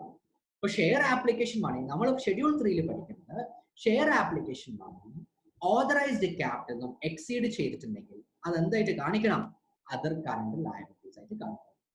നിങ്ങളുടെ എക്സാമിനേഷന് രണ്ട് രീതിയിലാണ് ക്വസ്റ്റ്യൻസ് ചോദിക്കുക. ഒന്ന് മൾട്ടിപ്പിൾ ചോയ്സ് ക്വസ്റ്റ്യൻസ്. ഇതിൽ ഏതെങ്കിലും ഒരെണ്ണത്തിൽ നിന്ന് ഇത് എവിടെ കാണിക്കണം എന്ന് ചോദിക്കും. അപ്പൊ ഇത് അറിയും. രണ്ടാമത്തത് നിങ്ങൾക്ക് കുറച്ച് വലിയ ക്വസ്റ്റ്യൻസ് ആയിട്ട് ഒന്നെങ്കിൽ ക്യാപിറ്റലിന്റെ എക്സ്ട്രാക്ട് പ്രിപ്പയർ ചെയ്യും, അല്ലെങ്കിൽ ബാലൻസ് ഷീറ്റ് പ്രിപ്പയർ ചെയ്യും എന്നൊക്കെ പറഞ്ഞു. അപ്പൊ അതിന്റെ ഫോർമാറ്റ് നിങ്ങൾക്ക് അറിയാം. പ്രോബ്ലംസ് എല്ലാം അടുത്ത പാർട്ടിലായിരിക്കും. അപ്പൊ അടുത്ത പാർട്ട് അറിയുന്ന സമയത്ത്, ഞാൻ അപ്ലോഡ് ചെയ്യുന്ന സമയത്ത് അതറിയാൻ വേണ്ടിയിട്ട് നിങ്ങൾ ഈ ചാനൽ സബ്സ്ക്രൈബ് ചെയ്യണം. അതോടൊപ്പം തന്നെ നോട്ടിഫിക്കേഷൻ ബാർ പ്രസ് ചെയ്തിട്ടുണ്ടെങ്കിൽ ഞാൻ അപ്ലോഡ് ചെയ്യുമ്പോൾ നിങ്ങൾക്ക് നോട്ടിഫിക്കേഷൻ ആയിട്ടും വരുന്നതായിരിക്കും.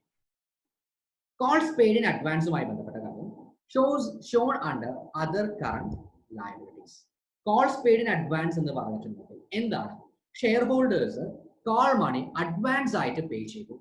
കമ്പനി വിളിക്കുന്നതിന് മുൻപ് തന്നെ ഫുൾ എമൗണ്ടും പേ ചെയ്തു, അല്ലെങ്കിൽ വിളിക്കുന്നതിൽ കൂടുതൽ അഡ്വാൻസ് ആയിട്ട് പേ ചെയ്തു.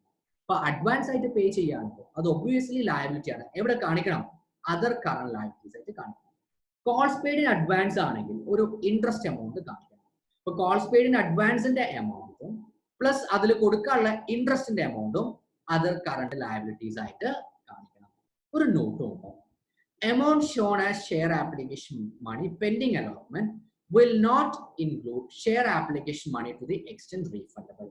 ഇപ്പൊ റീഫണ്ട് ചെയ്യുകയാണെങ്കിൽ ഓവർ സബ്സ്ക്രിപ്ഷൻ നടക്കുന്ന സമയത്ത് പലപ്പോഴും ഷെയർ ആപ്ലിക്കേഷൻ മണി റീഫണ്ട് ചെയ്യും. ആ റീഫണ്ട് ചെയ്യാൻ ഉദ്ദേശിക്കുന്ന മണി എവിടെ കാണിക്കരുത്? ഷെയർ ആപ്ലിക്കേഷൻ മണി പെൻഡിങ് അലോട്ട്മെന്റിൽ ഇൻക്ലൂഡ് ചെയ്യരുത്.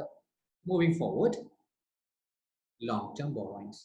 എന്താണ് ലോങ് ടേം ബോറോയിങ്സ്? ഇത് ഓൾറെഡി നമ്മൾ ഡിസ്കസ് ചെയ്താണ്. ഒരു വർഷത്തിൽ കൂടുതൽ കാലം എടുത്ത് തിരിച്ചടക്കുന്ന എമൗണ്ടിനെ വിളിക്കുന്ന പേരാണ് ലോങ് ടേം ലയബിലിറ്റീസ്. അതെവിടെ കാണിക്കും? നോൺ കറന്റ് ലയബിലിറ്റീസ് ആയിട്ട് കാണിക്കും. എന്താണ് അതിന്റെ explanation?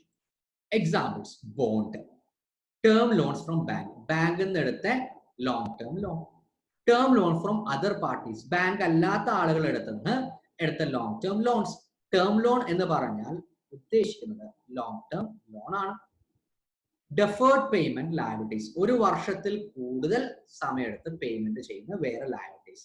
Deposit, public and inter corporate deposit, പബ്ലിക്കിന്റെ അടുത്ത് ഡെപ്പോസിറ്റ് ചെയ്തിട്ടുണ്ടെങ്കിൽ ഇന്റർ കോർപ്പറേറ്റിന്റെ അടുത്ത് ഡെപ്പോസിറ്റ് ചെയ്തിട്ടുണ്ടെങ്കിൽ ഇതും CMA ഇന്റർമീഡിയറ്റ് സ്റ്റുഡൻസ് അവരുടെ ലോയിൽ പഠിച്ചിട്ടുണ്ടാവാം. അപ്പോൾ അങ്ങനത്തെ ഡെപ്പോസിറ്റ്സ് മോർ ദാൻ 1 year ഉള്ള deposits. Loans and advance from related parties. Related parties എന്ന് പറഞ്ഞിട്ടുണ്ടെങ്കിൽ കമ്പനീസിന്റെ ഡയറക്ടേഴ്സ്, അതല്ലെങ്കിൽ കീ മാനേജീരിയൽ പേഴ്സൺ, അതല്ലെങ്കിൽ സബ്സിഡറി കമ്പനി, അല്ലെങ്കിൽ അസോസിയേറ്റ് കമ്പനി തുടങ്ങിയവരൊക്കെയാണ് നമ്മൾ റിലേറ്റഡ് പാർട്ടി എന്ന് പറയുന്നത്. അവരെടുത്ത് നിന്ന് വാങ്ങിച്ചിരിക്കുന്ന loans and advance more than 12 months ആണെങ്കിൽ long term maturities of finance lease, finance lease വല്ലതും എടുത്തിട്ടുണ്ടെങ്കിൽ ഇത് നിങ്ങൾ CMA ഫൈനലിൽ പഠിക്കും, അക്കൗണ്ടിങ് സ്റ്റാൻഡേർഡ് ആയിട്ട് എന്ന് പറഞ്ഞിട്ടുണ്ടെങ്കിൽ ഒരു അസറ്റ് നമ്മൾ മോർ ദാൻ 1 year വാടകയ്ക്ക് എടുക്കുന്നതാണ്. Simple terms. Other loans and advances. ഇനി എന്താണ് term loans? Loans with repayment period more than 36 months. അതിന് 3 വർഷത്തിൽ കൂടുതൽ ഉള്ള ലോൺസിന് വിളിക്കുന്ന പേരാണ് ടേം ലോൺ. അതുകൊണ്ട് തന്നെ ക്യാഷ് ക്രെഡിറ്റ്, ഓവർ ഡ്രാഫ്റ്റ്, ഞാൻ നേരത്തെ പറഞ്ഞു over draft, call money accounts, deposit, ഇതൊന്നും ടേം ലോൺ അല്ല, കാരണം ഇതെല്ലാം ഷോർട്ട് ടേം പീരിയഡിലാണ്. Next long term, other long term liabilities, trade payable, അതോടൊപ്പം തന്നെ അതേഴ്സും ആവാം, ഒരു വർഷത്തിൽ കൂടുതലുണ്ടെങ്കിൽ ആണെങ്കിൽ. Long term and short term provisions എന്തൊക്കെയാണ്? Provisions for employee benefit, others. എന്താണ് ഈ പ്രൊവിഷൻ ഫോർ എംപ്ലോയി ബെനിഫിറ്റ് എന്ന് പറഞ്ഞാൽ? എംപ്ലോയീസിന് ESI കൊടുക്കുന്നത്, എംപ്ലോയീസിന് PF, അതോടൊപ്പം തന്നെ ഗ്രാജുറ്റി, ഇതെല്ലാമാണ് എംപ്ലോയി കൊടുക്കുന്ന ബെനിഫിറ്റ്സ്. ലീവ്, ട്രാവൽ, ഇതെല്ലാം ഒരു വർഷത്തിനുള്ളിൽ കൊടുക്കുകയാണെങ്കിൽ അത് ഷോർട്ട് ടേം പ്രൊവിഷൻ ആണ്.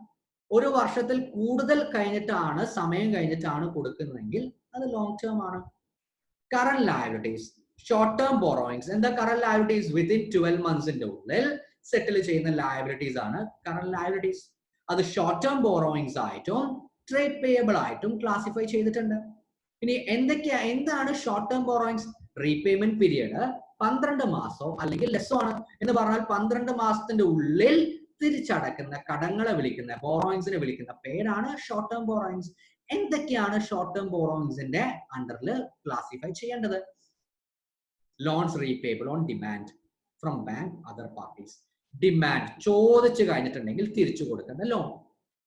ബാങ്കിൽ നിന്നാവാം, അതർ പാർട്ടീസ് ആണ്. ബാങ്ക് എപ്പോ ചോദിക്കുന്നോ അപ്പൊ തിരിച്ചടക്കേണ്ട ലോണാണ്. അതർ പാർട്ടീസ് എപ്പോ ചോദിക്കുന്നോ അപ്പൊ തിരിച്ചടക്കേണ്ടതാണെങ്കിൽ അതിനെ വിളിക്കുന്ന പേരാണ് ലോൺ റീപേബിൾ ഓൺ ഡിമാൻഡ്. അത് അപ്പൊ തിരിച്ചടക്കേണ്ടതാണ്. അപ്പൊ ലെസ് ദാൻ 12 months ആണ് ഷോർട്ട് ടേം ബോറോയിങ്സിൽ കാണിക്കാൻ മറക്കരുത്. Loans and advance from related parties. Long term ലോണിൽ അവരുണ്ടായിരുന്നു, ലോങ് ടേം ബോറോയിങ്സിൽ അവരുണ്ടാവാൻ കാരണം പീരീഡ് കൂടുതലാണ്. റിലേറ്റഡ് പാർട്ടീസിന്റെ ഉള്ളിൽ ലെസ് ദാൻ 12 months ഉള്ളിൽ തിരിച്ചടക്കേണ്ട ലോൺ ആണെങ്കിൽ ഒബ്വിയസ്ലി ഷോർട്ട് ടേം ബോറോയിങ്സ് ആണ്. 12 മാസത്തിന്റെ ഉള്ളിലാണോ അടക്കുന്നത്, 12 മാസമോ അതിൽ താഴെയുള്ള പീരീഡ് ആണോ ഇത് തിരിച്ചടക്കുന്നെങ്കിൽ അതെല്ലാം ഷോർട്ട് ടേം ബോറോയിങ്സ് ആണ്. വേറെ എന്തൊക്കെ ഉണ്ടാവാം? Deposit, others. Next security wise classification. ഇത് കൂടാതെ നമ്മൾ ലോൺ ഒക്കെ എടുക്കുന്ന സമയത്ത് ഒരു സെക്യൂരിറ്റി കൊടുക്കേണ്ടി വരും, ഒരു ഈട് കൊടുക്കേണ്ടി വരും. അപ്പൊ സെക്യൂരിറ്റി വൈസും സെപ്പറേറ്റ് ആയിട്ട് വേറൊരു ക്ലാസിഫിക്കേഷൻ ഉണ്ട്. ഇപ്പൊ നമ്മൾ പഠിച്ചത് ലോങ് ടേം എന്ന ബേസിസിലും ഷോർട്ട് ടേം എന്നുള്ള ബേസിസിലുള്ള ക്ലാസിഫിക്കേഷൻ ആണ്. ഇത് കൂടാതെ വേറൊരു ക്ലാസിഫിക്കേഷൻ ഉണ്ട് സെക്യൂരിറ്റി വൈസ്. അതെങ്ങനെ ക്ലാസിഫൈ ചെയ്യേണ്ടത്? ഒന്ന് സെക്യൂർഡ് ആൻഡ് അൺസെക്യൂർഡ് ആയിട്ട് കാണിക്കണം. ഏതൊക്കെ? Long term, both long term and short term, secured and unsecured ആയിട്ട് വീണ്ടും ക്ലാസിഫൈ ചെയ്യണം. എന്താ സെക്യൂർഡ് എന്ന് പറഞ്ഞാൽ? സെക്യൂരിറ്റി കൊടുത്തിട്ടുണ്ട്. എന്താ അൺസെക്യൂർഡ് എന്ന് പറഞ്ഞാൽ? ഒരു ഈടും കൊടുത്തിട്ടില്ല, അൺസെക്യൂർഡ് ആണ്. പിന്നെ എന്ത് പറയണം? സെക്യൂരിറ്റി സെക്യൂർഡ് ആണെങ്കിൽ എന്താണ് സെക്യൂരിറ്റി ഈട് കൊടുത്തത്? ലാൻഡ് ആണോ, ബിൽഡിംഗ് ആണോ, ഇൻവെന്ററി ആണോ, സ്റ്റോക്ക് ആണോ? എന്താണ് സെക്യൂരിറ്റി കൊടുത്തത്? നെക്സ്റ്റ് ഡയറക്ടേഴ്സോ വേറെ ഉള്ളവരോ ഗ്യാരണ്ടി നിന്നിട്ടുണ്ടെങ്കിൽ, സെക്യൂരിറ്റി ആയിട്ട് അവരാണ് ഗ്യാരണ്ടി നിന്നിട്ടുണ്ടെങ്കിൽ അങ്ങനെ ഗ്യാരണ്ടി നിന്നതിന്റെ ലോണും സെപ്പറേറ്റ് ആയിട്ട് കാണിക്കണം. അതോടൊപ്പം തന്നെ ഡിബഞ്ചേഴ്സ് ആണെങ്കിൽ റേറ്റ് ഓഫ് ഇൻട്രസ്റ്റും തുടങ്ങിയ കാര്യങ്ങളും ഡിസെൻഡിങ് ഓർഡറിലാണ് കാണിക്കുന്നത്. എന്താ ഡിസെൻഡിങ് ഓർഡർ എന്ന് പറഞ്ഞാൽ? ഏറ്റവും ലാസ്റ്റ് കൊടുക്കേണ്ടത് ഫസ്റ്റ് കാണിക്കുക. Clear? Starting from farthest redemption or conversion date. Next repayment of term loan and other loan, ഏത് പീരിയഡിലാണ് റീപേ ചെയ്യേണ്ടത് എന്നുള്ളത് കാണിക്കണം. മാത്രമല്ല ലോൺ തിരിച്ചടക്കുന്നതിലോ ഇൻട്രസ്റ്റ് തിരിച്ചടക്കുന്നതിലോ എന്തെങ്കിലും ഡീഫോൾട്ട് ഉണ്ടെങ്കിൽ ഇതും ഡിസ്ക്ലോസ് ചെയ്യണം. അപ്പൊ എന്തൊക്കെ ഡിസ്ക്ലോസ് ചെയ്യണം? Long term and short term loan secured ആണോ അൺസെക്യൂർഡ് ആണോ കാണിക്കണം. സെക്യൂർഡ് ആണെങ്കിൽ എന്താണ് സെക്യൂരിറ്റി ആയിട്ട് കൊടുത്തതെന്ന് കാണിക്കണം. ഇനി അതല്ല ഡയറക്ടേഴ്സോ വേറെ വല്ലവരും ഗ്യാരണ്ടി നിന്നിട്ടുണ്ടെങ്കിൽ ആ വസ്തുത ഏതൊക്കെ ലോൺസിനാണ് ഗ്യാരണ്ടി നിന്നത് കാണിക്കണം. ഡിബഞ്ചർ ഒക്കെ ചിലപ്പോ റെഡീം ചെയ്യും, ചിലപ്പോൾ ഷെയർ ആയിട്ട് കൺവേർട്ട് ചെയ്യും, കൺവേർട്ടിബിൾ ഡിബഞ്ചർ ആണെങ്കിൽ. അങ്ങനെയാണെങ്കിൽ എന്നാണ് കൺവേർട്ട് ചെയ്യുന്നത്? എന്നുള്ളതും എന്നാണ് തിരിച്ചടക്കേണ്ടത് കാണിക്കണം. എന്ന് മാത്രമല്ല കാണിക്കുന്നത് ഡിസെൻഡിങ് ഓർഡറിലാണ്. എന്താ ഡിസെൻഡിങ് ഓർഡർ? ഏറ്റവും ലാസ്റ്റ് ഷെയർ ആയിട്ട് കൺവേർട്ട് ചെയ്യുന്നത്, അതല്ലെങ്കിൽ ഏറ്റവും ലാസ്റ്റ് തിരിച്ചടക്കുന്ന ലോണ്, അതാണ് ആദ്യം കാണിക്കുന്നത്.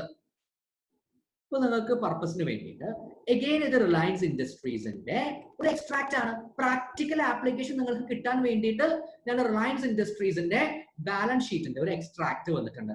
ബോറോയിങ്സ് നോക്കൂ, അവർ എന്തൊക്കെയായിട്ട് കാണിച്ചിട്ടുണ്ട്? കറണ്ടിൽ അവർ എന്ത് കാണിച്ചു? സെക്യൂർഡ് എത്രയെന്ന് കാണിച്ചു, അൺസെക്യൂർഡ് എത്രയെന്ന് കാണിച്ചു, ബാങ്ക് എന്ന് എന്തൊക്കെ ചെയ്തിട്ടുണ്ട്, അതേഴ്സ് എന്തൊക്കെ ചെയ്തിട്ടുണ്ട്. മാത്രല്ല എന്ത് കാണിച്ചിട്ടുണ്ട്? റുപ്പീസ്, തൗസൻഡ്സ് ആണോ, ലാക്സ് ആണോ, ക്രോർസ് ആണോ, അവരെന്ത് കാണിച്ചു? ക്രോർസിൽ കാണിച്ചു. പിന്നെന്ത് കാണിച്ചിട്ടുണ്ട്? കറണ്ട് ഇയറിന്റെ ഫിഗർ ഞാൻ നിങ്ങളോട് പറഞ്ഞു 2019 ആണ് ഇയർ ഞാൻ എടുത്തിരിക്കുന്നത്. അപ്പൊ കറണ്ട് ഇയർ 31 മാർച്ച് 2019 ഫിഗേഴ്സും കാണിച്ചിരിക്കുന്നു. അതോടൊപ്പം തന്നെ പ്രീവിയസ് ഇയർ ആയിട്ട് 31 മാർച്ച് 2018 ഫിഗേഴ്സും കാണിച്ചിട്ടുണ്ട്. നെക്സ്റ്റ് ഒരു കാര്യം കൂടി ഞാൻ നിങ്ങളോട് പറഞ്ഞിട്ടുണ്ടായിരുന്നു, ഡിബഞ്ചേഴ്സ് ഒക്കെ ഡിസെൻഡിങ് ഓർഡറിലാണ് കാണിക്കേണ്ടത്. ഏറ്റവും ലാസ്റ്റ് വരുന്നത്, ഏറ്റവും അവസാനം തിരിച്ചടക്കേണ്ടത് ആദ്യം കാണിക്കണം. നിങ്ങൾ നോക്കൂ, debenture rate maturity profile bond ആണ് 2096-97 2096-97 കാര്യം പറഞ്ഞത്, 70-77 വർഷം കഴിഞ്ഞിട്ടുള്ളത്, അതാണ് ഫസ്റ്റ് കാണിക്കുന്നത്.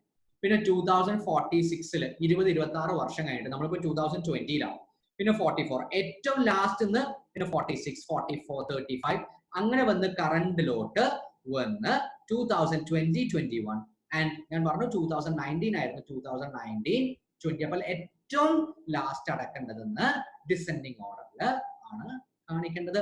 ഇതെല്ലാം നിങ്ങൾക്ക് പെട്ടെന്ന് മനസ്സിലാവാൻ വേണ്ടിയിട്ട് ഞാൻ അതിന്റെ പ്രാക്ടിക്കൽ ആപ്ലിക്കേഷനും കാണിച്ചിട്ടുണ്ട്. അപ്പൊ നിങ്ങൾക്ക് പോയിന്റ്സ് പെട്ടെന്ന് ഓർക്കാൻ പറ്റും. ലോക്ക്ഡൌൺ ആണെങ്കിൽ കൂടി നമുക്ക് നേരിട്ട് ക്ലാസ് എടുക്കാൻ പറ്റുന്നില്ലെങ്കിൽ കൂടി ഇത് പറഞ്ഞിട്ടുണ്ടെങ്കിൽ നിങ്ങൾക്ക് മനസ്സിലാവുന്ന പ്രതീക്ഷിക്കുന്നു. മൂവിങ് ഫോർവേഡ്, ട്രേഡ് പേയബിൾ എന്താണ്?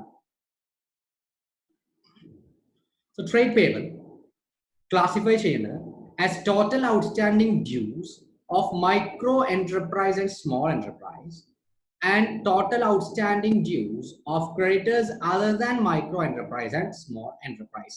അപ്പോൾ ഇത് രണ്ട് ക്ലാസിഫിക്കേഷൻ ആണ്, മൈക്രോ ആൻഡ് സ്മോൾ എന്റർപ്രൈസ്. അപ്പോൾ ഏറ്റവും ചെറിയ ഓർഗനൈസേഷനിലോട്ട് എത്ര ഡ്യൂ ആണ്, and other than micro and enterprise എത്ര ഡ്യൂ ആണ്. എന്താണ് മൈക്രോ സ്മോൾ എന്നുള്ളത് നിങ്ങളിപ്പോൾ മൈൻഡ് ചെയ്യേണ്ട ആവശ്യമില്ല. ഇത് ക്ലാസിഫൈ ചെയ്യേണ്ടത് മൈക്രോ ആൻഡ് സ്മോൾ എന്റർപ്രൈസ് കൊടുക്കാനുണ്ട് എന്നുള്ളതും, പിന്നെ other than micro and small എന്റർപ്രൈസിന് എത്രയാണ് എമൗണ്ട് എന്നുള്ളതും.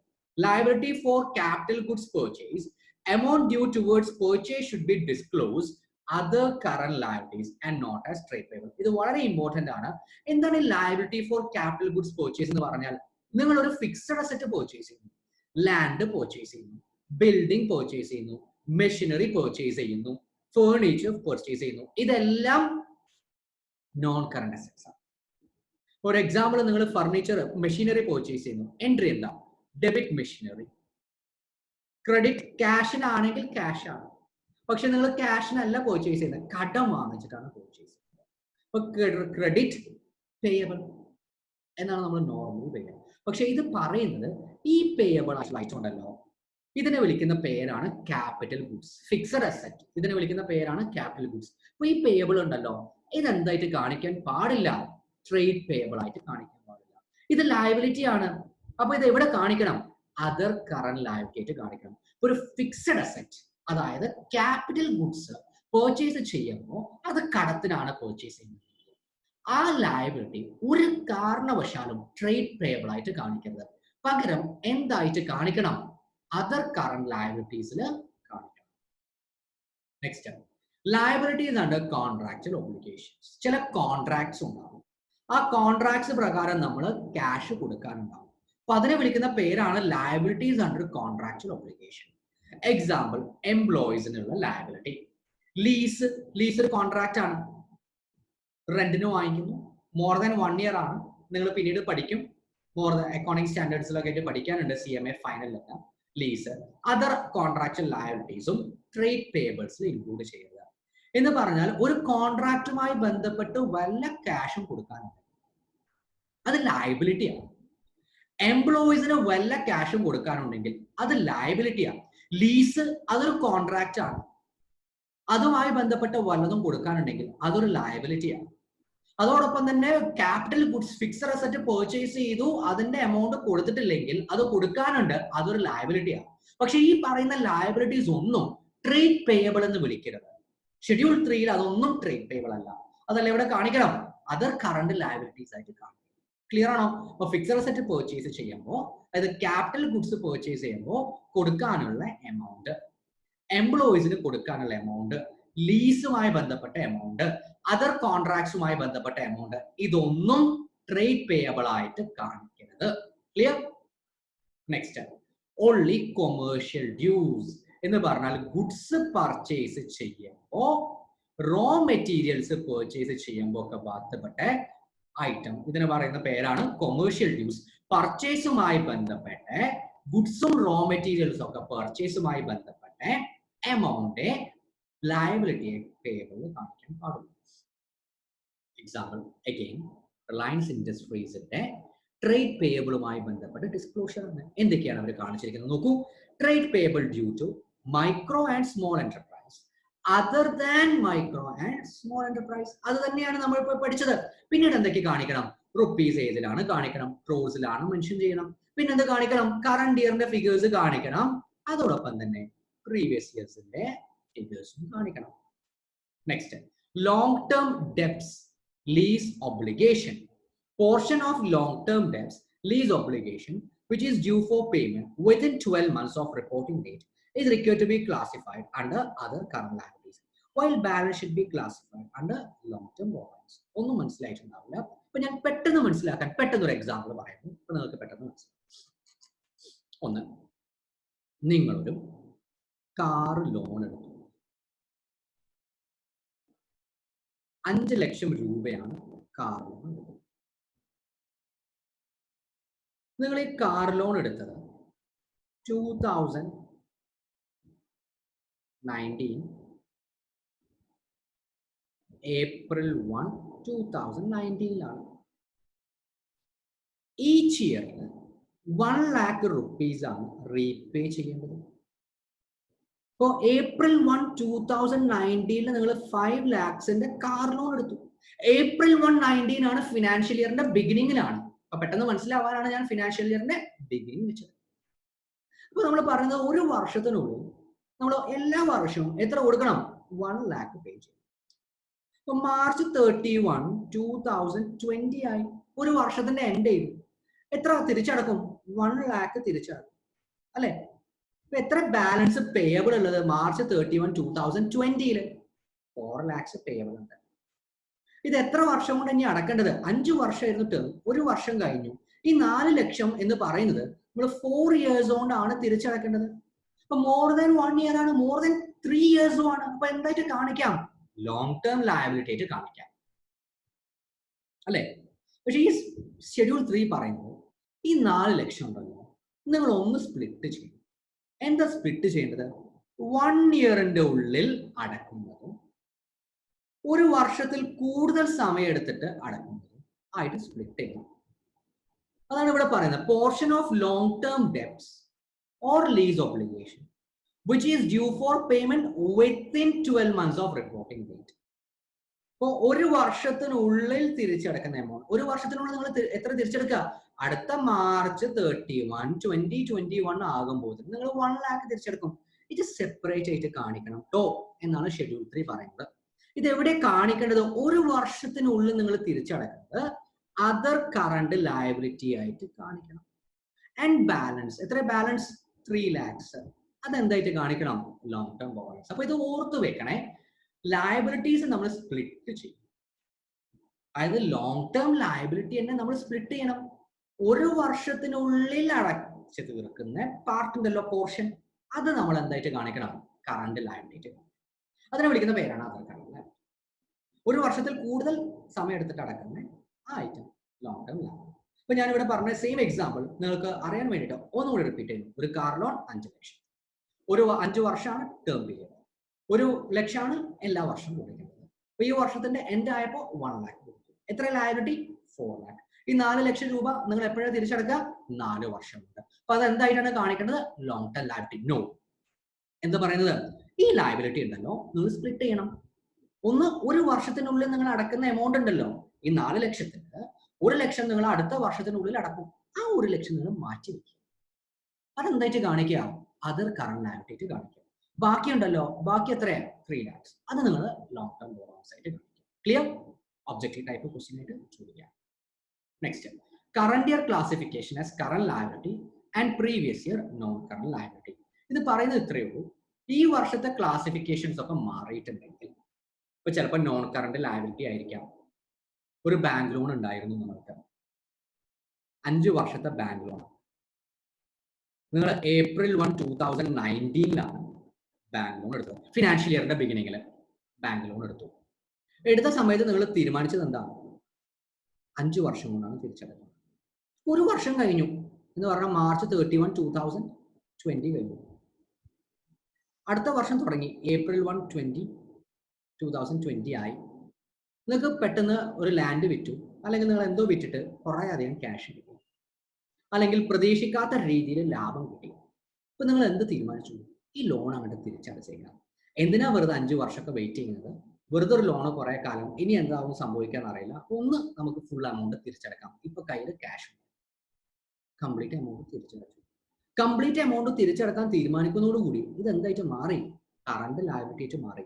പ്രീവിയസ് ഇയറിൽ നമ്മൾ ഇത് എന്തായിട്ടാണ് കാണിച്ചത്? നോൺ കറണ്ട് ലയബിലിറ്റി ആയിട്ടാണ് കാണിച്ചത്. അപ്പൊ ഈ വർഷം കാണിക്കുമ്പോൾ പ്രീവിയസ് ഇയറിന്റെ ഫിഗേഴ്സ് ഒക്കെ മാറും, അല്ലെ? ക്ലാസിഫിക്കേഷൻ മാറും. അപ്പൊ ഇത് പറയുന്ന ആ ക്ലാസിഫിക്കേഷൻ നിങ്ങൾ ബോധർ ചെയ്യില്ല, അത് അങ്ങനെ തന്നെ കിടക്കട്ടെ. ഇപ്പൊ current, non current classification of asset liability is determined at a particular date. Is the date balance sheet date. So if there is any change in the position at the end of current year, resulting in different classification of asset or liability in the current year, it will not impact classification made in the previous year. Previous year നിങ്ങൾ made ചെയ്ത classification ഉണ്ടല്ലോ, അതൊന്നും നിങ്ങൾ മാറ്റി മറിക്കൊന്നും വേണ്ട. ഈ വർഷം നിങ്ങൾ അതുകൊണ്ട് അഡ്ജസ്റ്റ് ചെയ്താൽ മതി. എമൗണ്ടിലൊന്നും വ്യത്യാസം ഉണ്ടാവില്ല. കറണ്ട്, നോൺ കറണ്ടും കാണും. ഇത്രയേ ഉള്ളൂ. Next, classification of tangible asset. And the tangible asset, physical substance ഉള്ള asset. Physical substance ഉണ്ട് എന്ന് പറഞ്ഞാൽ it can be touched, see ചെയ്യാൻ പറ്റും, കാണാൻ പറ്റും, ടച്ച് ചെയ്യാനും പറ്റും. ഫിസിക്കൽ എക്സിസ്റ്റൻസ് ഉണ്ട്. ഇതിനെ വിളിക്കുന്ന പേരാണ് ടാൻജിബിൾ അസറ്റ്. അപ്പൊ ഫിസിക്കൽ സബ്സ്റ്റൻസ് ഇല്ലാത്ത, കാണാൻ പറ്റാത്ത അസറ്റിനെ വിളിക്കുന്ന, തൊടാൻ പറ്റാത്ത അസറ്റിനെ വിളിക്കുന്ന പേരാണ് നിങ്ങൾക്കറിയാം ഇൻടാൻജിബിൾ അസറ്റ്. അപ്പൊ ടാൻജിബിൾ അസറ്റ് എന്തൊക്കെയായിട്ട് ക്ലാസിഫൈ ചെയ്യണം? ഒന്ന് land, building, plant and equipment, furniture, vehicle, office equipment, others. ഇതൊന്നും അല്ലാത്തത് ഞാൻ നിങ്ങളോട് പറഞ്ഞു, ഷെഡ്യൂൾ 3 പറഞ്ഞത് പ്രകാരമേ നിങ്ങൾക്ക് ഈച്ച് ആൻഡ് എവറി ഐറ്റംസ് കാണിക്കാൻ പറ്റൂ. +2 ചെയ്ത പോലെ ഇഷ്ടമുള്ള രീതിയിൽ അങ്ങോട്ട് എഴുതി വെക്കാൻ പറ്റില്ല. ഇതിലൊരു ഫോർമാറ്റ് ഉണ്ട്, അതാണ് ഷെഡ്യൂൾ 3. ആ ഫോർമാറ്റ് പ്രകാരം പോകണം. ആ ഫോർമാറ്റിൽ ഇല്ലാത്തായിട്ടാണെങ്കിലോ അവൾ വരയ്ക്കാൻ പറ്റില്ല. നിങ്ങൾക്ക് പുതിയൊരു അസറ്റ് ക്രിയേറ്റ് ചെയ്യാൻ പറ്റില്ല. അപ്പൊ ആദ്യം എന്ത് കാണിക്കണം? ലാൻഡ് കാണിക്കണം, ബിൽഡിംഗ് കാണിക്കണം, പ്ലാന്റ് ആൻഡ് എക്യുപ്മെന്റ് കാണിക്കണം, ഫർണിച്ചർ കാണിക്കണം, വെഹിക്കിൾ കാണിക്കണം, ഓഫീസ് എക്യുപ്മെന്റ് കാണിക്കണം. ഇതൊന്നും അല്ലാത്ത കുറെ അസറ്റ്സ് അവിടെ ഉണ്ട്. പേര് വിളിക്കരുത്. ഇതിനെല്ലാം നമ്മൾ എന്തായിട്ട് കാണിക്കും? അതേഴ്സ് എന്ന് പറഞ്ഞ് കാണിച്ചിട്ടാണ് ടാൻജിബിൾ അസറ്റ് എവിടെ കാണിക്കുക? ബാലൻസ് ഷീറ്റിൽ കാണിക്കുക. ക്ലിയർ? അപ്പൊ ഇതിൽ പറഞ്ഞ ഐറ്റംസ് മാത്രമേ കാണിക്കാൻ പറ്റുള്ളൂ. ബാക്കി എല്ലാത്തിനും അതേഴ്സ് എന്ന് പറഞ്ഞിട്ടുണ്ട്. ബാക്കി എല്ലാം നിങ്ങൾ എവിടെ ഇട്ടോ? ആഡ് ചെയ്ത് അതേഴ്സിൽ ഇട്ടോ. ഓക്കെ, സെപ്പറേറ്റ് ലൈൻ ഐറ്റം ആയിട്ട് ബാലൻസ് ഷീറ്റിൽ കാണിക്കുന്നത്. Moving forward, classification of tangible asset. Lease hold land should be presented as separate asset. എന്താ ലീസ് ഹോൾഡ് ലാൻഡ്? നിങ്ങൾ പാട്ടത്തിന് ഒരു ലാൻഡ് എടുത്തിട്ടുണ്ട്, നിങ്ങളുടെ സ്വന്തമല്ല, പക്ഷെ പാട്ടത്തിന് എടുത്തിട്ടുണ്ട്. അങ്ങനെ വല്ല ലാൻഡും നിങ്ങൾ പാട്ടത്തിന് എടുത്തിട്ടുണ്ടെങ്കിൽ, അപ്പൊ ലീസ് എന്ന് പറഞ്ഞാൽ എന്താ? പാട്ടാണ്. അപ്പൊ വല്ല ലാൻഡും നിങ്ങൾ പാട്ടത്തിന് എടുത്തിട്ടുണ്ടെങ്കിൽ ആ ലീസ് ഹോൾഡ് ലാൻഡ് ഉണ്ടല്ലോ, അത് നിങ്ങൾ ലാൻഡ് എന്ന് പറഞ്ഞ് ഈ തൊട്ട് മുകളിൽ കാണിച്ച ലാൻഡിൽ കാണിക്കരുത്. നിങ്ങൾ പകരം എന്ത് കാണിക്കണം? ഇത് സെപ്പറേറ്റ് ആയിട്ട് കാണിക്കണം. എന്ന് പറഞ്ഞാൽ ലാൻഡ് ഒന്ന് നിങ്ങൾ ഓൺ ചെയ്യുന്നതും, നിങ്ങൾ പാഷ് കൊടുത്ത് നിങ്ങളുടെ പേരിൽ ആധാരം രജിസ്റ്റർ ചെയ്ത ലാൻഡ്. ലീസ് ഹോൾഡ് ലാൻഡ് നിങ്ങളുടെ പേരിലല്ല, വേറെ ആളുടെ, നിങ്ങൾ ലീസ് എടുത്തതാ, വാടകയ്ക്ക് എടുത്തതാ, പാട്ടത്തിന് എടുത്തതാ, അത് സെപ്പറേറ്റ് അസറ്റ് ആയിട്ട് കാണിക്കണം. Free hold land should be presented as separate asset class. എന്താ ഫ്രീ ഹോൾഡ് ലാൻഡ്? നിങ്ങളുടെ അസറ്റ്, നിങ്ങൾ ക്യാഷ് കൊടുത്ത് വാങ്ങിച്ച അസറ്റ്, അതിൽ നിങ്ങളുടെ പേരുണ്ട്, ആധാരത്തിൽ നിങ്ങളുടെ പേരുണ്ട്, അത് സെപ്പറേറ്റ് ആയിട്ട് കാണിക്കണം. അപ്പൊ ലീസ് ചില ലാൻഡ് സെപ്പറേറ്റ്, നിങ്ങളുടെ സ്വന്തം ലാൻഡ് സെപ്പറേറ്റ് കാണിക്കണം. reconciliation of gross and net carrying amount of each class of asset at the beginning and at the end of reporting period showing additions, disposal, etc. എന്ന് പറഞ്ഞിട്ടുണ്ടെങ്കിൽ ഇത് കൂടാതെ നിങ്ങൾ എന്ത് കാണിക്കണം? റീകൺസിലേഷൻ കാണിക്കണം.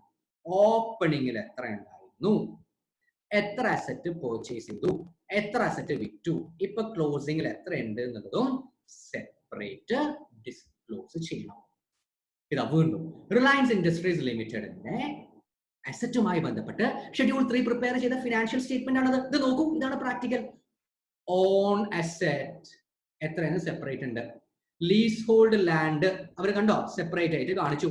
ഫ്രീ ഹോൾഡ് ലാൻഡ് നമ്മളിപ്പോ പറഞ്ഞുള്ളൂ, ലാൻഡ് ലീസ് ഹോൾഡ് ലാൻഡ് സെപ്പറേറ്റും ഫ്രീ ഹോൾഡ് ലാൻഡ് സെപ്പറേറ്റും കാണിക്കണം. അത് തന്നെയാണ് ഷെഡ്യൂൾ 3 പ്രകാരം റിലയൻസ് പ്രിപ്പയർ ചെയ്തിരിക്കുന്നത്. ഇപ്പൊ ഇത് ഇങ്ങനെ കാണിക്കുമ്പോൾ നിങ്ങൾക്ക് പെട്ടെന്ന് മനസ്സിലാവും. അതിനാണ് പ്രാക്ടിക്കൽ വേൾഡിൽ ആക്ച്വലി എന്താ സംഭവിക്കുന്നത് കാണിച്ചു തരുന്നത്. നിങ്ങളെ നേരിട്ട് കാണാൻ പറ്റാത്തത് കൊണ്ട് ഇങ്ങനെ കാണിക്കുമ്പോൾ നിങ്ങൾക്ക് പെട്ടെന്ന് മനസ്സിലാവും എന്ന് പ്രതീക്ഷിക്കുന്നു. Leasehold land, freehold, building, plant and machinery, electrical equipment, furniture, vehicle, ships, aircraft and helicopters. ഇത് അവർ എങ്ങനെ കാണിച്ചു എന്നുള്ളത് 1% മുകളിലായിട്ടാണെങ്കിൽ സെപ്പറേറ്റ് കാണിക്കാം. അത് ഞാൻ കുറച്ച് കഴിഞ്ഞാൽ എക്സ്പ്ലെയിൻ ചെയ്യും. അതേഴ്സ് അല്ലാതെ തന്നെ നമുക്ക് സെപ്പറേറ്റ് ലൈൻ ആയിട്ട് കാണിക്കാം. ലൈൻ ആയിട്ട് കാണിക്കണം എന്നുണ്ടെങ്കിൽ ഒരു റൂൾ ഉണ്ട്. ആ റൂള് 1% ആണ്. ആ 1% റൂൾ എന്താണെന്നുള്ളത് കുറച്ച് കഴിഞ്ഞിട്ട് ഞാൻ എക്സ്പ്ലെയിൻ ചെയ്യാം. ലീസ്ഡ് അസറ്റ് സെപ്പറേറ്റ് ആയിട്ട് കാണിച്ചു. ഇനി നോക്കൂ, ഇൻടാഞ്ചിബിൾ അസറ്റ് സെപ്പറേറ്റ് ആയിട്ട് കാണിക്കുന്നുണ്ട്. മാത്രമല്ല എന്തും കാണിക്കുന്നുണ്ട്, പ്രീവിയസ് ഇയറിന്റെ ഫിഗേഴ്സും കാണിക്കുന്നുണ്ട്. ഇവിടെ കണ്ടോ പ്രീവിയസ് ഇയർ ഫിഗർ എന്ന് പറഞ്ഞിട്ട് കാണിക്കുന്നുണ്ട്. Okay, clear? Move forward. Classification of intangible asset ഇപ്പൊ ജസ്റ്റ് പറഞ്ഞു കഴിഞ്ഞു. Goodwill, brand, trademark, computer software, publishing, title. നിങ്ങൾ റൈറ്റേഴ്സ് ഒക്കെ ആണെങ്കിൽ അവരുടെ title, copyright, mining rights, copyright patent, other intellectual property, recipe. ഇപ്പൊ കെൻഡൂക്കി ഫ്രൈഡ് ചിക്കൻ്റെതൊക്കെ recipe ആണ്. അങ്ങനെ വല്ല recipes, formula, model, design, Apple ഐഫോണിന്റെ ഒക്കെ ഡിസൈൻ, പ്രോട്ടോടൈപ്പ് എക്സെട്ര, ഇതെല്ലാം ഇൻടാഞ്ചിബിൾ അസറ്റ് ആണ്. ലൈസൻസ് വല്ലതും ഉണ്ടെങ്കിൽ, ഫ്രാഞ്ചൈസി ഉണ്ടെങ്കിൽ ഇൻടാഞ്ചിബിൾ അസറ്റ് ആണ്.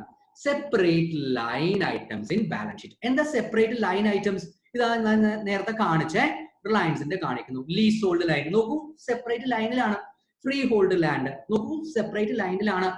വെഹിക്കിൾ സെപ്പറേറ്റ് ലൈൻ ആണ്. ഷിപ്പ് സെപ്പറേറ്റ് ലൈൻ ആണ്. Aircraft and helicopters separate line ആണ്. നമ്മൾ ടാഞ്ചിബിൾ അസറ്റ് പഠിച്ചപ്പോൾ ഞാൻ പറഞ്ഞു നിങ്ങളോട് ചിലതെല്ലാം അതേഴ്സിൽ കാണിക്കണം. പക്ഷെ ഇവിടെ പറയുന്നു അതേഴ്സിൽ അല്ലാതെ ചില സിറ്റുവേഷൻസ് നിങ്ങൾക്ക് സെപ്പറേറ്റ് ലൈനിൽ കാണിക്കാം. ഏതാ? ഒന്ന് ക്യാപിറ്റൽ വർക്ക് ഇൻ പ്രോഗ്രസ്. എന്താ ക്യാപിറ്റൽ വർക്ക് ഇൻ പ്രോഗ്രസ് എന്ന് പറഞ്ഞാൽ? നിങ്ങൾ ഒരു ബിൽഡിംഗ് പണിതുകൊണ്ടിരിക്കുകയാണ്. ബിൽഡിംഗ് എപ്പോഴും പണിതിട്ടില്ല, തീർന്നിട്ടില്ല, ഇറ്റ് ഈസ് അണ്ടർ കൺസ്ട്രക്ഷൻ. അങ്ങനെയാണെങ്കിൽ അതിനെ വിളിക്കുന്ന പേരാണ് ക്യാപിറ്റൽ വർക്ക് ഇൻ പ്രോഗ്രസ്. അപ്പൊ ബിൽഡിംഗ് നിങ്ങൾ കൺസ്ട്രക്ട് ചെയ്തുകൊണ്ടിരിക്കുകയാണ്, കൺസ്ട്രക്ഷൻ തീർന്നിട്ടില്ല. അപ്പൊ അങ്ങനത്തെ അസറ്റ് നിങ്ങൾക്ക് ബിൽഡിംഗ് എന്ന് പറഞ്ഞ പേര് വിളിക്കാൻ പറ്റില്ല. ഇത് ബിൽഡിംഗ് വർക്ക് ഇൻ പ്രോഗ്രസ് ആണ്, ബിൽഡിംഗ് ഇൻ പ്രോഗ്രസ് ആണ്. അപ്പൊ ഇതിനെ വിളിക്കുന്ന പേരാണ് ക്യാപിറ്റൽ വർക്ക് ഇൻ പ്രോഗ്രസ്. അപ്പൊ ഏതെങ്കിലും ഫിക്സഡ് അസറ്റ് നിങ്ങൾ ഇപ്പോ കൺസ്ട്രക്ട് ചെയ്തുകൊണ്ടിരിക്കുകയാണ്, കൺസ്ട്രക്ഷൻ തീർന്നിട്ടില്ല, വർക്ക് ഇൻ പ്രോഗ്രസ് ആണ്, അതിനെ വിളിക്കുന്ന പേരാണ് capital work in progress. Separate കാണിക്കണം. Intangible asset under development. നിങ്ങളൊരു ഇൻടാഞ്ചിബിൾ അസറ്റ് ഡെവലപ്പ് ചെയ്തുകൊണ്ടിരിക്കുകയാണ്, ഫൈനലിൽ പഠിക്കും, ഇത് സെപ്പറേറ്റ് കാണിക്കണം. A26. Deferred tax asset, again നിങ്ങൾ ഇത് CMA ഫൈനലിൽ പഠിക്കും, ഇത് സെപ്പറേറ്റ് കാണിക്കണം. ഇതിപ്പോ ഓർത്ത് വെക്കുക, ബൈ ഹാർട്ട് ചെയ്ത് വെക്കുക. ഈ 3 കാര്യം സെപ്പറേറ്റ് ലൈൻ ഐറ്റം ആയിട്ട് ബാലൻസ് ഷീറ്റിൽ കാണിക്കണം. നോൺ കറന്റ് ഇൻവെസ്റ്റ്മെന്റുമായി ബന്ധപ്പെട്ട കുറച്ച് കാര്യം, അതിൽ എന്തൊക്കെ കാണിക്കണം എന്നുള്ളതാണ് ഇനി പഠിക്കുന്നത്. നോൺ കറന്റ് ഇൻവെസ്റ്റ്മെന്റ്സ് കാണിക്കുന്ന ഐറ്റംസ് ഒന്ന് ട്രേഡ് ഇൻവെസ്റ്റ്മെന്റ്, അതർ ഇൻവെസ്റ്റ്മെന്റ്. ഇത് വീണ്ടും സബ് ക്ലാസിഫൈ ചെയ്യണം. പ്രോപ്പർട്ടിയിലുള്ള ഇൻവെസ്റ്റ്മെന്റ്, ഇക്വിറ്റി ഇൻസ്ട്രുമെന്റ് എന്ന് പറഞ്ഞാൽ ഷെയർസിലുള്ള ഇൻവെസ്റ്റ്മെന്റ്, പ്രിഫറൻസ് ഷെയർസിലുള്ള ഇൻവെസ്റ്റ്മെന്റ്, ഗവൺമെന്റ് വേറെ കമ്പനി ഗവൺമെന്റിലെ ബോൺസിലുള്ള ഇൻവെസ്റ്റ്മെന്റ്, ഗവൺമെന്റ് സെക്യൂരിറ്റീസ്, ഗവൺമെന്റിന്റെ ഷെയർസ് ഗവൺമെന്റിന്റെ ബോൺസിലുള്ള investment, trust securities, debentures, bonds, mutual fund. ഇനി അതല്ല വേറെ വല്ല പാർട്ട്ണർഷിപ്പ് ഫേമിലും ഷെയർ ക്യാപിറ്റലിൽ കോൺട്രിബ്യൂട്ട് ചെയ്തിട്ടുണ്ടെങ്കിൽ പാർട്ട്ണർഷിപ്പ് ഫേമില് അതർ നോൺ കറന്റ് ഇൻവെസ്റ്റ്മെന്റ്. ഇപ്പൊ പ്രോപ്പർട്ടിയിലുള്ള ഇൻവെസ്റ്റ്മെന്റ് എത്രയാണ് എന്ന് പറഞ്ഞിട്ടുണ്ടെങ്കിൽ നിങ്ങളുടെ ലാൻഡും പ്രോപ്പർട്ടിയും ബിസിനസിന് വേണ്ടിയിട്ടല്ല യൂസ് ചെയ്യുന്നത്, നിങ്ങളൊരു നിക്ഷേപമായിട്ട് ഇൻവെസ്റ്റ്മെന്റ് ആയിട്ടാണ് കണ്ടിരിക്കുന്നത്. അങ്ങനെയാണെങ്കിൽ അത് സെപ്പറേറ്റ് ലാൻഡ് ആൻഡ് ബിൽഡിംഗിൽ കാണിക്കരുത്.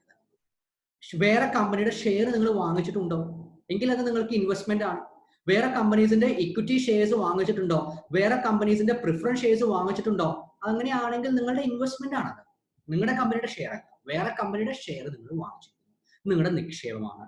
അങ്ങനെയാണെങ്കിൽ ആ ഇക്വിറ്റി ഷെയർസും പ്രിഫറൻസ് ഷെയർസും ഇൻവെസ്റ്റ്മെന്റ് ആയിട്ട് കാണിക്കണം. നോൺ കറണ്ട് ആണ്. അതേപോലെ തന്നെ ഗവൺമെന്റിന്റെ ഷെയർസിലോ ബോണ്ടിലോ ഇൻവെസ്റ്റ് ചെയ്തിട്ടുണ്ടോ? ട്രസ്റ്റ് സെക്യൂരിറ്റീസിൽ ഇൻവെസ്റ്റ് ചെയ്തിട്ടുണ്ടോ? UTA ഒരു എക്സാമ്പിൾ ആണ്. ഡിബഞ്ചറിൽ വേറെ വല്ല കമ്പനിയുടെയും ഡിബഞ്ചർ നിങ്ങൾ വാങ്ങിച്ചിട്ടുണ്ടോ? നിങ്ങൾ ഡിബഞ്ചർ വാങ്ങിച്ചിട്ടുണ്ടെങ്കിൽ, നിങ്ങൾ ബോണ്ട് വാങ്ങിച്ചിട്ടുണ്ടെങ്കിൽ അത് നിങ്ങളുടെ അസറ്റ് ആണ്, ഇൻവെസ്റ്റ്മെന്റ്സ് ആണ്. മ്യൂച്വൽ ഫണ്ടിലുള്ള ഇൻവെസ്റ്റ്മെന്റ്. വേറെ വല്ല പാർട്ണർഷിപ്പ് ഫേമിലും ക്യാപിറ്റൽ കോൺട്രിബ്യൂട്ട് ചെയ്തിട്ടുണ്ടോ? അങ്ങനെയാണെങ്കിൽ നിങ്ങൾ ആ പാർട്ണർഷിപ്പ് ഫേമിൽ നിക്ഷേപിച്ചു, ഇൻവെസ്റ്റ്മെന്റ് ആണ്. അത് കൂടാതെ അതർ നോൺ കറന്റ് ഇൻവെസ്റ്റ്മെന്റ്.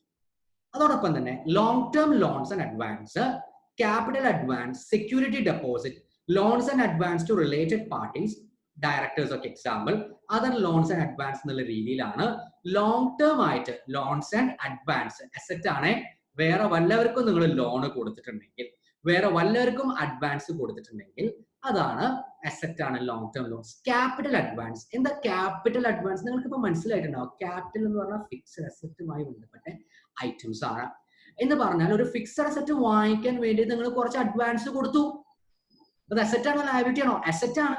എന്തുകൊണ്ടാണ്? നിങ്ങൾ അഡ്വാൻസ് ആണ് കൊടുത്തത്. നിങ്ങൾക്ക് അതിന് പകരം എന്ത് കിട്ടണം?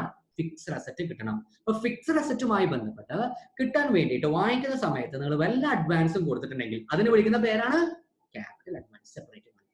Security deposit. നിങ്ങളുടെ കമ്പനി സ്റ്റാർട്ട് ചെയ്യുന്നു, നിങ്ങളുടെ ഹെഡ് ഓഫീസ് ഒരു ബിൽഡിംഗിൽ വരുന്നു. ബിൽഡിംഗിൽ സ്റ്റാർട്ട് ചെയ്യുമ്പോൾ നമുക്ക് എന്ത് കൊടുക്കേണ്ടി വരും? ബിൽഡിംഗ് വാടകയ്ക്ക് ആണെങ്കിൽ ഒരു സെക്യൂരിറ്റി എമൗണ്ട് ഡെപ്പോസിറ്റ് കൊടുക്കേണ്ടി വരും. നിങ്ങൾ ഹോസ്റ്റലിലൊക്കെ താമസിക്കുന്ന സമയത്ത്, അല്ലെങ്കിൽ നിങ്ങൾ വീട് വാടകയ്ക്ക് എടുക്കുന്നു, ഒരു 10 മാസത്തിന്റെ റെന്റ് അല്ലെങ്കിൽ 5 മാസത്തിന്റെ റെന്റ് അവർ അഡ്വാൻസ് ആയിട്ട് ചോദിക്കും. അങ്ങനെയുള്ള അഡ്വാൻസ് വല്ലതും അതിന് പറയുന്ന പേരാണ് സെക്യൂരിറ്റി ഡെപ്പോസിറ്റ്. അത് ലോങ് ടൈം ലോൺസ് ആൻഡ് അഡ്വാൻസിൽ വരുന്നതാണ്. എന്തുകൊണ്ടാണ്? നിങ്ങൾക്ക് ഇപ്പുറത്തുന്നത് തിരിച്ചു കിട്ടില്ല, അസറ്റ് ആണ് കേട്ടോ.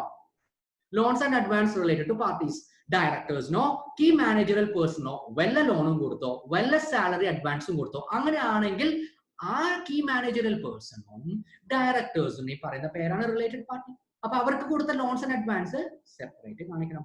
ഇതൊന്നും അല്ലാത്ത വേറെ ഏതാണെങ്കിൽ other loans and advance. Reliance industries ലിമിറ്റഡിന്റെ ഇതുമായി ബന്ധപ്പെട്ട ഷെഡ്യൂൾ 3യുടെ ഡിസ്ക്ലോഷർ ആണ് ഞാൻ കാണിച്ചിരിക്കുന്നത്. Loans, non current, unsecured and considered good deposit with related parties, loans and advance related party, other loans and advance. rupees in crore കാണിച്ചു, current year കാണിച്ചു, previous year കാണിച്ചു. Classification of other non-current asset. ഇനി non current അസറ്റിൽ other non current asset ഉണ്ടെങ്കിൽ എന്ന് പറഞ്ഞാൽ other fixed assets ഉണ്ടെങ്കിൽ അത് ലോങ് ടേം ട്രേഡ് റിസീവബിൾ ആണ്. നിങ്ങൾ ആലോചിച്ച് നോക്കൂ, ഇത് ചിലപ്പോൾ ആദ്യമായിട്ടായിരിക്കും ഇത് കാണിക്കുന്നത്. സാധാരണ ട്രേഡ് റിസീവബിൾ എന്ന് പറഞ്ഞാൽ വിത്തിൻ 12 months ആണ്. സാധാരണ ട്രേഡ് റിസീവബിൾ കറന്റ് അസറ്റ് ആണ്. പക്ഷെ നമ്മൾ എന്താ പഠിക്കുന്നത്? Other non current asset. ഒരു വർഷത്തിൽ കൂടുതൽ സമയം എടുത്തിട്ട് ക്യാഷ് തിരിച്ചു തരുള്ളൂ ട്ടോ എന്ന് പറഞ്ഞ് ട്രേഡ് റിസീവബിൾസ് ലോങ് ടേം ആണ്. അത് അതർ നോൺ കറന്റ് അസറ്റ് ആണ്. പിന്നെ അതേഴ്സ്, ഇതൊന്നും അല്ലാത്ത ആളുകൾ. Current asset. Okay, current asset നിങ്ങൾക്ക് തന്നെ അറിയാം. Current investment. എന്താ കറന്റ് ഇൻവെസ്റ്റ്മെന്റ്? ഈ വർഷം തന്നെ വിൽക്കാൻ ഉദ്ദേശിച്ചിട്ടുള്ള ഇൻവെസ്റ്റ്മെന്റ് ഷോർട്ട് ടേം ഇൻവെസ്റ്റ്മെന്റ് ആണ്. പലപ്പോഴും ഡേ ട്രേഡിംഗ് എന്ന് പറഞ്ഞൊരു ഐറ്റം ഉണ്ട്. ഇന്ന് രാവിലെ ഷെയർ വാങ്ങിക്കും, വൈകിട്ട് വിൽക്കും. അല്ലെങ്കിൽ ഒരു വീക്കിലൊക്കെ നമ്മൾ ഷെയർ വാങ്ങിച്ചു വെക്കും. ഒരു വീക്കിൽ വാങ്ങിച്ചിട്ട് നെക്സ്റ്റ് വീക്കിൽ വിൽക്കും. അല്ലെങ്കിൽ ഒരു മാസം ഷെയർ വാങ്ങിച്ചിട്ട് അടുത്ത മാസം വിൽക്കും. അല്ലെങ്കിൽ 2-3 മാസം, ഒരു വർഷത്തിന് താഴെ. അതാണ് കറന്റ് അസറ്റ്സ്. അപ്പൊ കറന്റ് ഇൻവെസ്റ്റ്മെന്റ് ഒരു വർഷത്തിന് താഴെ ഹെൽഡ് ചെയ്യാൻ ഉദ്ദേശത്തോടു കൂടി വാങ്ങിച്ചിരിക്കുന്ന ഇൻവെസ്റ്റ്മെന്റ്, അത് കറന്റ് അസറ്റിന്റെ ഭാഗമാണ്. Inventory, stocks, trade receivables. Normally trade receivables current asset ആണ്. തൊട്ട് മുമ്പ് പഠിച്ച ലോങ് ടേം ട്രേഡ് റിസീവബിൾ ആണെങ്കിൽ എവിടെ കാണിക്കണം? അതർ നോൺ കറന്റ് അസറ്റിൽ കാണിക്കണം. Cash and cash equivalence, short term loans and advance. ഒരു വർഷത്തിനുള്ളിൽ തിരിച്ചു കിട്ടുന്ന ലോൺ അല്ലെങ്കിൽ ഒരു വർഷത്തിനുള്ളിൽ നമ്മൾ സെറ്റ് ഓഫ് ചെയ്യുന്ന തിരിച്ചു കിട്ടുന്ന അഡ്വാൻസ്. പിന്നെ ഇത് കൂടാതെ other current assets. Classification of current investment. നേരത്തെ നമ്മൾ പഠിച്ചത് നോൺ കറന്റ് ഇൻവെസ്റ്റ്മെന്റിന്റെ ക്ലാസിഫിക്കേഷൻ ആണ്. ഇപ്പൊ പഠിക്കുന്നത് കറന്റ് ഇൻവെസ്റ്റ്മെന്റിന്റെ ക്ലാസിഫിക്കേഷൻ ആണ്.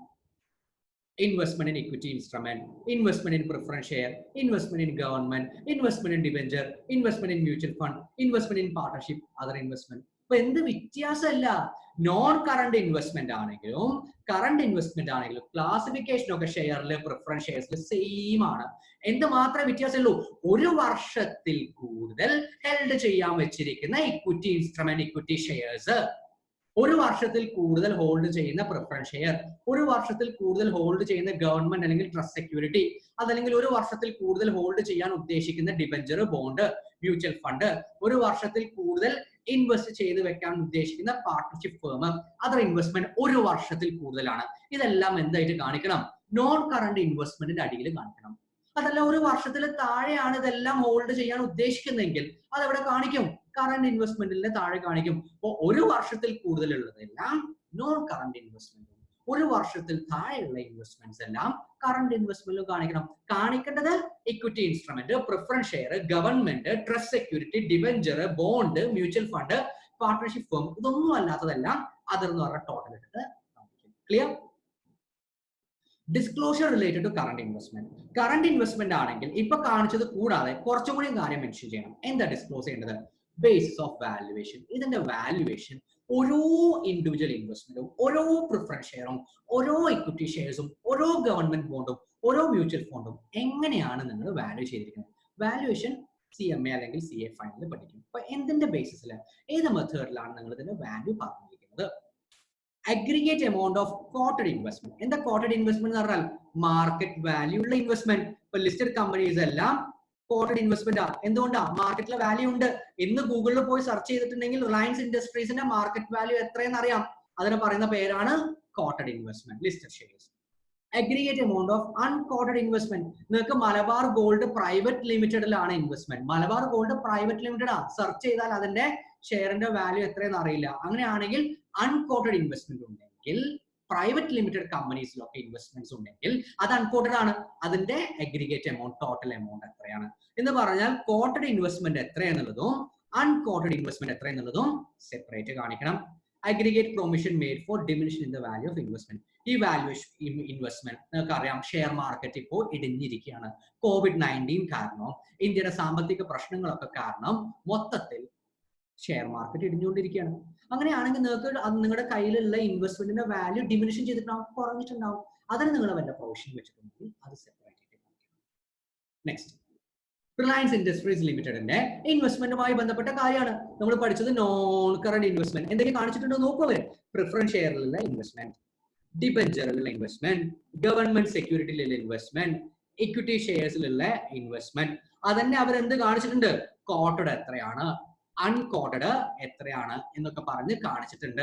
അതേപോലെ കറണ്ട് ഇയറും കാണിച്ചു, പ്രീവിയസ് ഇയറും കാണിച്ചു. മാത്രമല്ല അവർ എമൗണ്ടും മാത്രമല്ല കാണിച്ചിരിക്കുന്നത്, എന്തും കാണിച്ചിരിക്കുന്നത്, എത്ര ഷെയർസ് ആണ്, നമ്പേഴ്സ് ആണെന്നുള്ളതും കാണിച്ചിരിക്കുന്നത്. നിങ്ങൾ എന്താണോ പഠിക്കുന്നത് അത് തന്നെയാണ് പ്രാക്ടിക്കൽ വേൾഡിലും നടക്കുന്നത്. ഇങ്ങനെ കാണിക്കുമ്പോൾ പെട്ടെന്ന് മനസ്സിലാവും.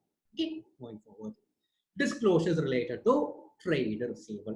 ട്രേഡ് റിസീവബിളുമായി ബന്ധപ്പെട്ട് കുറച്ച് ഡിസ്ക്ലോഷേഴ്സ് ഉണ്ട്. അതെന്തൊക്കെയാണെന്ന് നോക്കാം. ഒന്ന്, aggregate amount of trade receivable outstanding for a period exceeding 6 months from the date they are due should be separately stated. വളരെ സിമ്പിൾ ആണ്. ട്രേഡ് റിസീവബിൾ നമ്മൾ സ്പ്ലിറ്റ് ചെയ്യണം. എങ്ങനെ സ്പ്ലിറ്റ് ചെയ്യേണ്ടത്? 6 months കൂടുതൽ ഉള്ള ട്രേഡ് റിസീവബിൾ സെപ്പറേറ്റ് ആയിട്ട് കാണണം, അതേഴ്സ് സെപ്പറേറ്റ് ആയിട്ട് കാണിക്കണം. ഇത് നിങ്ങളുടെ എക്സാമിനേഷൻ വളരെയധികം ഫ്രീക്വന്റ് ആയിട്ട് ചോദിക്കുന്ന ഒരു ക്വസ്റ്റ്യൻ ആണ് CMA ഇന്റർമീഡിയറ്റില്. ഇപ്പൊ ട്രേഡ് റിസീവബിൾ എങ്ങനെ കാണിക്കണം? ക്വസ്റ്റ്യൻ തന്നിട്ടുണ്ടാവും. 6 മാസത്തിൽ കൂടുതൽ പെൻഡിങ് ആയിട്ടുള്ള ട്രേഡ് റിസീവബിൾസ് അല്ലെങ്കിൽ കസ്റ്റമേഴ്സ്, അവരെ സെപ്പറേറ്റ് ആയിട്ട് കാണിക്കുക, അതേഴ്സ് സെപ്പറേറ്റ് ആയിട്ട് കാണിക്കുക. where no due date is specified. Due date ഒന്ന് സ്പെസിഫൈ ചെയ്തിട്ടുണ്ടെങ്കിൽ എത്രയാണോ നോർമൽ ക്രെഡിറ്റ് പീരീഡ് അതാണ് എന്തായിട്ട് ട്രീറ്റ് ചെയ്യേണ്ടത്? ക്രെഡിറ്റ് പീരീഡ് ആയിട്ട്, ഡ്യൂ ഡേറ്റ് ആയിട്ട് ട്രീറ്റ് ചെയ്യേണ്ടത്. പിന്നെ ഡയറക്ടേഴ്സ് തരാനുള്ള ഡെറ്റ്സ് അല്ലെങ്കിൽ കമ്പനിയുടെ അതർ ഓഫീസേഴ്സ് തരാനുള്ള കടം, ഇത് സെപ്പറേറ്റ് ആയിട്ട് കാണിക്കണം. എവിടെ കാണിക്കാൻ പാടില്ല? അവരും നമുക്ക് തരാനുള്ളതാണ്, പക്ഷെ ഇത് ട്രേഡ് റിസീവബിളില് കാണിക്കാൻ പാടില്ല. ക്ലിയർ? നമ്മൾ നേരത്തെ പറഞ്ഞ പോലെ തന്നെ ഡയറക്ടേഴ്സിനും കീ മാനേജറൽ പേഴ്സണിനും വല്ല എമൗണ്ടും കൊടുക്കാനുണ്ടെങ്കിൽ ആ ലോൺസ് ആൻഡ് അഡ്വാൻസ് ഒന്നും നമ്മൾ എമൗണ്ട് കൊടുക്കാനുണ്ടെങ്കിൽ അതൊന്നും നമ്മൾ ട്രേഡ് പേയബിൾ അല്ല കാണിക്കുക, സെപ്പറേറ്റ് ആണ്. അതോടൊപ്പം തന്നെ കീ മാനേജറൽ പേഴ്സൺ, കമ്പനിയുടെ വേറെയുള്ള അതർ ഓഫീസേഴ്സ്, അതേപോലെ തന്നെ ഡയറക്ടേഴ്സ്, ഇവരൊക്കെ ക്യാഷ് തരാനുണ്ടെങ്കിൽ റിസീവബിൾ ആണ്. പക്ഷെ ഇത് എന്തായിട്ട് കാണിക്കരുത്? ട്രേഡ് റിസീവബിൾ ആയിട്ട് കാണിക്കരുത്. അപ്പൊ ട്രേഡ് റിസീവബിൾ ഡയറക്ടേഴ്സും അതർ കമ്പനിയുടെ ഓഫീസേഴ്സും തരാനുള്ള മണി ട്രേഡ് റിസീവബിൾ അല്ല. ട്രേഡ് റിസീവബിൾ കാണിക്കുമ്പോൾ 6 മാസത്തിൽ കൂടുതൽ പെൻഡിങ് ആയിട്ടുള്ള ട്രേഡ് റിസീവബിൾ സെപ്പറേറ്റ് കാണിക്കണം. Others clear? Bad and doubtful ഉണ്ടെങ്കിൽ അതിനൊരു അലവൻസ് വെക്കണം. അലവൻസ് സെപ്പറേറ്റ് ആയിട്ട് കാണിക്കണം. Provision for bad and doubtful debt. Allowance എന്ന് പറഞ്ഞാൽ പ്രൊവിഷൻ സെപ്പറേറ്റ് കാണിക്കണം. Next, cash and cash equivalents. എന്തൊക്കെയാണ് ക്യാഷ് ആൻഡ് ക്യാഷ് ഇക്വലൻസ്? ഇത് അക്കൗണ്ടിംഗ് സ്റ്റാൻഡേർഡ് 3 ക്യാഷ് ഫ്ലോ സ്റ്റേറ്റ്മെന്റ്സിനും വാലിഡ് ആണ്. അക്കൗണ്ടിംഗ് സ്റ്റാൻഡേർഡ് 3യുടെ ക്ലാസ് ഞാൻ already learn with Basil Neelambra എന്ന് പറഞ്ഞ ഈ യൂട്യൂബ് ചാനലിൽ ആഡ് ചെയ്തിട്ടുണ്ട്. അത് കാണാൻ വേണ്ടിയിട്ട് മുകളിൽ വരുന്ന ഐ ബാർ ബട്ടൺ പ്രസ് ചെയ്യൂ. ഇപ്പൊ ക്യാഷ് ആൻഡ് ക്യാഷ് ഇക്വലൻസിൽ എന്തൊക്കെ ഇൻക്ലൂഡ് ചെയ്യുന്നുണ്ട്?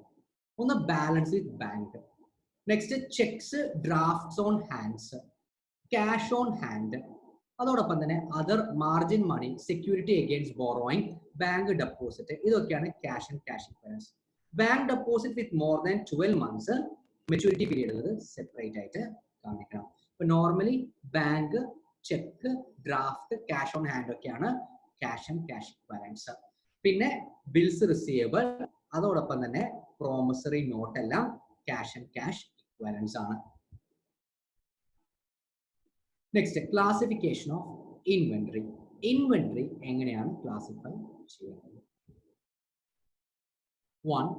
Raw materials, work in progress, finished goods, stock in trade. ട്രേഡിങ്ങുമായി ബന്ധപ്പെട്ട ഓർഗനൈസേഷൻ ആണെങ്കിൽ എന്ന് പറഞ്ഞാൽ ട്രേഡർ ആണെങ്കിൽ ഗുഡ്സ് വാങ്ങിക്കുന്നു, വിൽക്കുന്നു, അവരെ വിളിക്കുന്ന പേരാണ് സ്റ്റോക്ക് ഇൻ ട്രേഡ്. ഇത് മൂന്നും ആർക്കുള്ളതാ?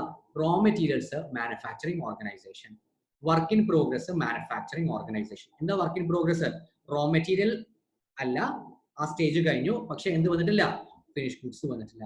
അപ്പൊ ഇത് മൂന്നും മാനുഫാക്ചറിങ് ഓർഗനൈസേഷൻ ആണെങ്കിൽ അവർക്ക് ഇൻവെന്ററി റോ മെറ്റീരിയൽസ് എന്ന് പറഞ്ഞു, വർക്ക് ഇൻ പ്രോഗ്രസ് എന്ന് പറഞ്ഞു, ഫിനിഷ് ഗുഡ്സ് എന്ന് പറഞ്ഞു സെപ്പറേറ്റ് കാണിക്കണം. അതല്ല, ഒരു ട്രേഡർ ആണ്, ഗുഡ്സ് വാങ്ങിക്കുന്നു, മറച്ചു വിൽക്കുന്നെങ്കിൽ അവരുടേത് സ്റ്റോക്ക് ഇൻ ട്രേഡ് ആണ്. ഇത് കൂടാതെ stores and spare, loose tools, others ഉണ്ടെങ്കിൽ നാച്ചുറൽ സ്പെസിഫൈ ചെയ്യണം, ഗുഡ്സ് ഇൻ ട്രാൻസിറ്റ്, ഇതെല്ലാം ഇൻവെന്ററിയുടെ ക്ലാസിഫിക്കേഷൻ ആണ്. ഒരു എക്സാമ്പിൾ ആയിട്ട് വീണ്ടും റിലയൻസ് ഇൻഡസ്ട്രീസിന്റെ ഷെഡ്യൂൾ 3യുമായി ബന്ധപ്പെട്ട് ഇൻവെന്ററിയുടെ ക്ലാസിഫിക്കേഷൻ ആണ്. റുപ്പീസ് ഇൻ ക്രോർ എന്ന് പറഞ്ഞു, കറന്റ് ഇയർ 31 മാർച്ച് പറഞ്ഞു, പ്രീവിയസ് ഇയർ പറഞ്ഞു. ഇതൊക്കെ കാണിച്ചിരിക്കുന്നത് മാനുഫാക്ചറിംഗ് ആണ്. Raw material, material in transit, goods in transit include ചെയ്ത് കാണിച്ചു. Work in progress, finish goods, stock in trade, stores and spares. എന്താണോ പഠിക്കുന്നത് അത് തന്നെയാണ് practical world. Classification of long and short term loans and advance, other non-current assets and trade receivable based on security. For long-term loans and advance, short-term loans and advance, നേരത്തെ പഠിച്ച other non-current asset, അതോടൊപ്പം തന്നെ trade receivables, ഇതെല്ലാം നമ്മൾ പഠിച്ചത് കൂടാതെ സെക്യൂരിറ്റിയുടെ ബേസിസിൽ classify ചെയ്യണം. അതെങ്ങനെയാണ്? ഒന്ന്, സെക്യൂർഡ് ആണ് എന്ന് പറഞ്ഞാൽ ഇതൊക്കെ അങ്ങോട്ട് ലോണ് കൊടുത്തപ്പോ, അഡ്വാൻസ് കൊടുത്തപ്പോ, ട്രേഡ് റിസീവബിളിന് എന്തുണ്ട്? സെക്യൂരിറ്റി ഉണ്ട് എന്ന് പറഞ്ഞാൽ അവർക്ക് ഒരു ഈട് വെച്ചിട്ടാണ് അവർക്ക് നമ്മൾ ലോണ് കൊടുത്തിരിക്കുന്നത്. ലോണ് കൊടുത്തത് കൊണ്ട് അസറ്റ് ആണ്. റിസീവബിൾ ആണെങ്കിലും ആ കടത്തിന് നമ്മൾ ഗുഡ്സ് വിറ്റപ്പോ പകരം എന്ത് വാങ്ങിച്ചിട്ടുണ്ട്? ഒരു ഈട് വാങ്ങിച്ചിട്ടുണ്ട്, സെക്യൂരിറ്റി കൊടുത്തിട്ടുണ്ട്. മാത്രല്ല ഈ ഇതിൽ ബാഡ് അപ്റ്റ് ആവാനുള്ള പോസിബിലിറ്റി ഇല്ല. ഈ റിസീവബിള് അല്ലെങ്കിൽ ഈ ലോൺസ് ആൻഡ് അഡ്വാൻസ് ഗുഡ് ആണ്, ബാഡ് അപ്റ്റ് ആവില്ല. നെക്സ്റ്റ് അൺസെക്യൂർഡ് ആണ്. എന്ത് വാങ്ങിച്ചിട്ടില്ല? ഈടൊന്നും വാങ്ങിച്ചിട്ടില്ല, സെക്യൂരിറ്റി ഒന്നും വാങ്ങിച്ചിട്ടില്ല, പക്ഷെ ഇവര് ഗുഡ് ആണ് എന്ന് പറഞ്ഞാൽ ബാഡ് അപ്റ്റിനുള്ള സാധ്യത ഇല്ല.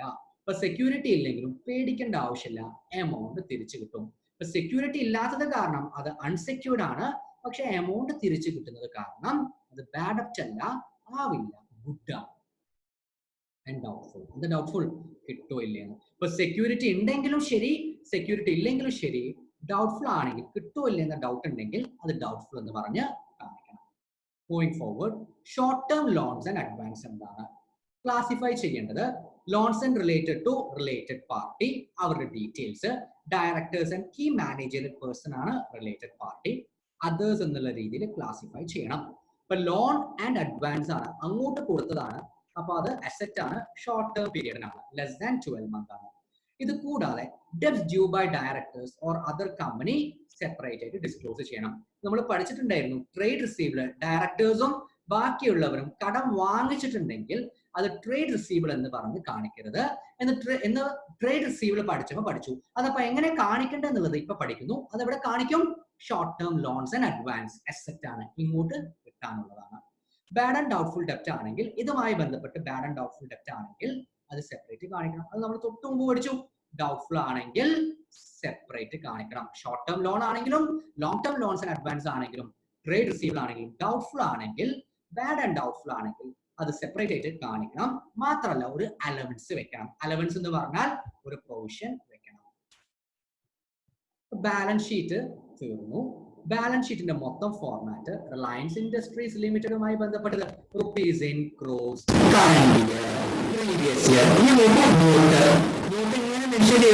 അഞ്ചാമത്തെ നോട്ട് അത്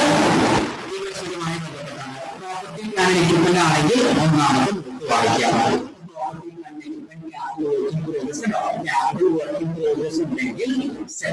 കാണിക്കണമെന്ന് പഠിച്ചിട്ടുണ്ടായിരുന്നു. Intangible asset, intangible asset under development ഉണ്ടെങ്കിൽ സെപ്പറേറ്റ് കാണിക്കണമെന്ന് പഠിച്ചിട്ടുണ്ടായിരുന്നു. ഇൻവെന്ററി, ഇൻവെന്ററി അഞ്ചാമത്തതിൽ പോയി നോക്കിയിട്ടുണ്ടെങ്കിൽ ഇൻവെന്ററിയുടെ സ്പ്ലിറ്റ് കാണും. അത് ഞാൻ തൊട്ട് മുമ്പ് ഇത് നമ്മൾ കണ്ടിട്ടുണ്ടായിരുന്നു. ഇൻവെന്ററി അഞ്ചാ പഠിച്ചത്. നോക്കൂ, അഞ്ചാമത്തെ നോട്ട് ഇൻവെന്ററിയുടെ ക്ലാസിഫിക്കേഷൻ കാണിച്ചിട്ടുണ്ട്. ഇതെല്ലാം പ്രാക്ടിക്കൽ വേൾഡിൽ വരുന്നതാണ്. Other current asset, equities and liabilities എങ്ങനെ കാണിക്കണം? ഷെഡ്യൂൾ 3 പ്രകാരമുള്ളൊരു റിലയൻസ് ഇൻഡസ്ട്രീസ് ലിമിറ്റഡിന്റെ ബാലൻസ് ഷീറ്റ് ആണ്. ഇനി നോട്ട്സ് ടു അക്കൗണ്ട്സ് എന്ന് പറഞ്ഞിട്ടുള്ള നോട്ട്സ് ഉണ്ട്. അവിടെ കാണിക്കേണ്ടത് കണ്ടിൻജന്റ് ലയബിലിറ്റി എന്ന് പറഞ്ഞൊരു ലയബിലിറ്റി ഉണ്ട്, അത് കാണിക്കണം. അതോടൊപ്പം തന്നെ പ്രപ്പോസ്ഡ് ഡിവിഡൻഡ് കാണിക്കണം. പ്രപ്പോസ്ഡ് ഡിവിഡൻഡ് അക്കൗണ്ടിംഗ് സ്റ്റാൻഡേർഡ് 9 പഠിച്ചിട്ടുണ്ടാവും. അക്കൗണ്ടിംഗ് സ്റ്റാൻഡേർഡ് 9 ബന്ധപ്പെട്ട നോട്ട്സ് ഞാൻ ഉടനെ തന്നെ ലേൺ വിത്ത് ബാസിൽ നീലാംബ്ര എന്നുള്ളതിൽ ഷെയർ ചെയ്യുന്നതായിരിക്കും. അക്കൗണ്ടിംഗ് സ്റ്റാൻഡേർഡ് 9 റവന്യൂ റെക്കഗ്നിഷൻ ഒരു ക്ലാസ് ഉണ്ടാവും. അതിൽ പ്രപ്പോസ്ഡ് ഡിവിഡൻഡിനെ കുറിച്ച് മെൻഷൻ ചെയ്യുന്നതായിരിക്കും. അപ്പോൾ ഈ ചാനൽ ഇതുവരെ സബ്സ്ക്രൈബ് ചെയ്തിട്ടുണ്ടെങ്കിൽ ആ ചാനൽ സബ്സ്ക്രൈബ് ചെയ്യൂ. സബ്സ്ക്രൈബ് ചെയ്യാൻ വേണ്ടിയിട്ട് സബ്സ്ക്രൈബ് ബട്ടൺ ക്ലിക്ക് ചെയ്താൽ മതി. അതോടൊപ്പം തന്നെ ഞാൻ എപ്പോഴാണോ അപ്ലോഡ് ചെയ്യുന്നത് അത് കറക്റ്റ് സമയത്ത് അറിയാൻ വേണ്ടിയിട്ട് നോട്ടിഫിക്കേഷൻ ബാർ ഓൺ ചെയ്യൂ. അങ്ങനെയാണെങ്കിൽ അക്കൗണ്ടിംഗ് സ്റ്റാൻഡേർഡ് 9 എടുക്കുന്ന സമയത്ത് പ്രപ്പോസ്ഡ് ഡിവിഡൻഡ് എന്താണെന്നുള്ളത് കൂടുതൽ ഡീറ്റെയിൽ ആയിട്ട് പറയുന്നതായിരിക്കും. അതോടൊപ്പം തന്നെ കണ്ടിൻജന്റ് ലയബിലിറ്റി അക്കൗണ്ടിംഗ് സ്റ്റാൻഡേർഡ്സ് 37 പറഞ്ഞ അക്കൗണ്ടിംഗ് സ്റ്റാൻഡേർഡിൽ പറയുന്നതായിട്ടാണ്. അപ്പൊ ഇതെന്താണെന്നും ഡീറ്റെയിൽ ആയിട്ട് ഞാൻ ഇവിടെ മെൻഷൻ ചെയ്യുന്നില്ല. അപ്പൊ നിങ്ങൾ CMA ഇന്ററാര് മനസ്സിലാക്കേണ്ട ഒരു കാര്യം, കണ്ടിൻജന്റ് ലയബിലിറ്റി അല്ലെങ്കിൽ പ്രപ്പോസ്ഡ് ഡിവിഡൻഡ് ഇത് രണ്ടും ബാലൻസ് ഷീറ്റിലല്ല കാണിക്കുക. അതോടൊപ്പം തന്നെ ഇത് P&L കാണിക്കില്ല. ഇതെവിടെ കാണിക്കും? നോട്ട്സ് ടു അക്കൗണ്ട്സ് എന്ന് പറഞ്ഞ് സെപ്പറേറ്റ് കാണിക്കും. അപ്പൊ നോട്ട്സ് ടു അക്കൗണ്ട്സിൽ സെപ്പറേറ്റ് കാണിക്കേണ്ടതാണ് കണ്ടിൻജന്റ് ലയബിലിറ്റിയും പ്രപ്പോസ്ഡ് ഡിവിഡൻഡും. CMA ഇന്ററുകാര് അത്ര മനസ്സിലാക്കിയാൽ മതി. അത് മതി നിങ്ങളുടെ സിലബസിന്. ഇത് രണ്ടും എവിടെ കാണിക്കില്ല എന്നുള്ളതും കൂടി കൂടെ മനസ്സിലാക്കുക. ബാലൻസ് ഷീറ്റിലും P&L കണ്ടിൻജന്റ് ലയബിലിറ്റിയും പ്രപ്പോസ്ഡ് ഡിവിഡൻഡും കാണിക്കില്ല. അത് കാണിക്കുന്നത് നോട്ട്സ് ടു അക്കൗണ്ട്സിലാണ്. ബാലൻസ് ഷീറ്റും തീർന്നു, അതോടൊപ്പം തന്നെ നോട്ട്സ് ടു അക്കൗണ്ട്സും തീർന്നു. ഇനി നമുക്ക് പഠിക്കാനുള്ളത് പ്രോഫിറ്റ് ആൻഡ് ലോസ് അക്കൗണ്ടും അതിന്റെ ഫോർമാറ്റുമാണ്. Profit and loss account format ഇതാണ്. ഒന്ന് നെയിം ഓഫ് ദി കമ്പനി പറയണം. Profit and loss account for the year end ആണ്. ബാലൻസ് ഷീറ്റ് ഓർമ്മ ഉണ്ടാവും.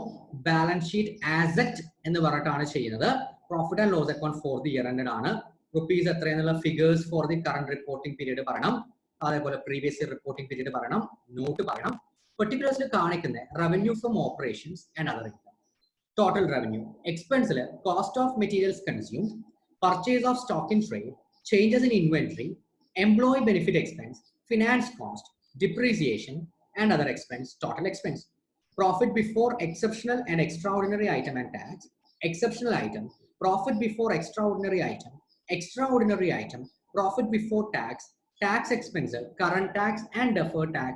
Deferred tax എന്താ നോക്കണ്ട, അക്കൗണ്ടിംഗ് സ്റ്റാൻഡേർഡുമായി ബന്ധപ്പെട്ടായിട്ടാണ്. CMA ഫൈനലിന്റെ ടോപ്പിക് ആണ്. അപ്പോൾ ഇതാണ് പ്രോഫിറ്റ് ആൻഡ് ലോസ് അക്കൗണ്ടിന്റെ ഒരു ഫോർമാറ്റ്. പിന്നെ ബേസിക് EPS എത്രയാണ്, ഡയലൂട്ടഡ് EPS എത്രയാന്നുള്ളതൊക്കെ മെൻഷൻ ചെയ്യും. ഇപ്പോൾ അതൊന്നും നോക്കണ്ട, ജസ്റ്റ് ഫോർമാറ്റ് നോക്കുക. നിർബന്ധമായിട്ടും ഈ ഇതിന്റെ തന്നെ പാർട്ട് 2 ക്ലാസ് നിങ്ങൾ അറ്റൻഡ് ചെയ്യേണ്ടതാണ്. ഞാൻ ലേൺ വിത്ത് ബാസിൽ നീലാംബ്ര എന്ന് പറഞ്ഞ യൂട്യൂബ് ചാനലിൽ അപ്ലോഡ് ചെയ്യുന്നതായിരിക്കും. ഇപ്പോൾ ഈ പാർട്ട് 1 പറഞ്ഞ ബാലൻസ് ഷീറ്റിന്റെയും അതിലുള്ള ഒരുപാട് ഐറ്റംസിന്റെയും ഒക്കെ റിലേറ്റഡ് ആയിട്ടുള്ള ക്വസ്റ്റ്യൻ CMA ഇന്റർവ്യൂവിൽ ചോദിച്ചിരിക്കുന്ന ക്വസ്റ്റ്യൻ പാർട്ട് 2 നമ്മൾ ഡിസ്കസ് ചെയ്യുന്നത്. അപ്പൊ പാർട്ട് 2 അപ്ലോഡ് ചെയ്യുന്നത് അറിയാൻ വേണ്ടിയിട്ട്, കറക്റ്റ് സമയത്തിന് അറിയാൻ വേണ്ടിയിട്ട് ഈ ചാനൽ സബ്സ്ക്രൈബ് ചെയ്യുകയും അതിന്റെ നോട്ടിഫിക്കേഷൻ ബാർ ഓൺ ആക്കിയിടുകയും ചെയ്യേണ്ടതാണ്.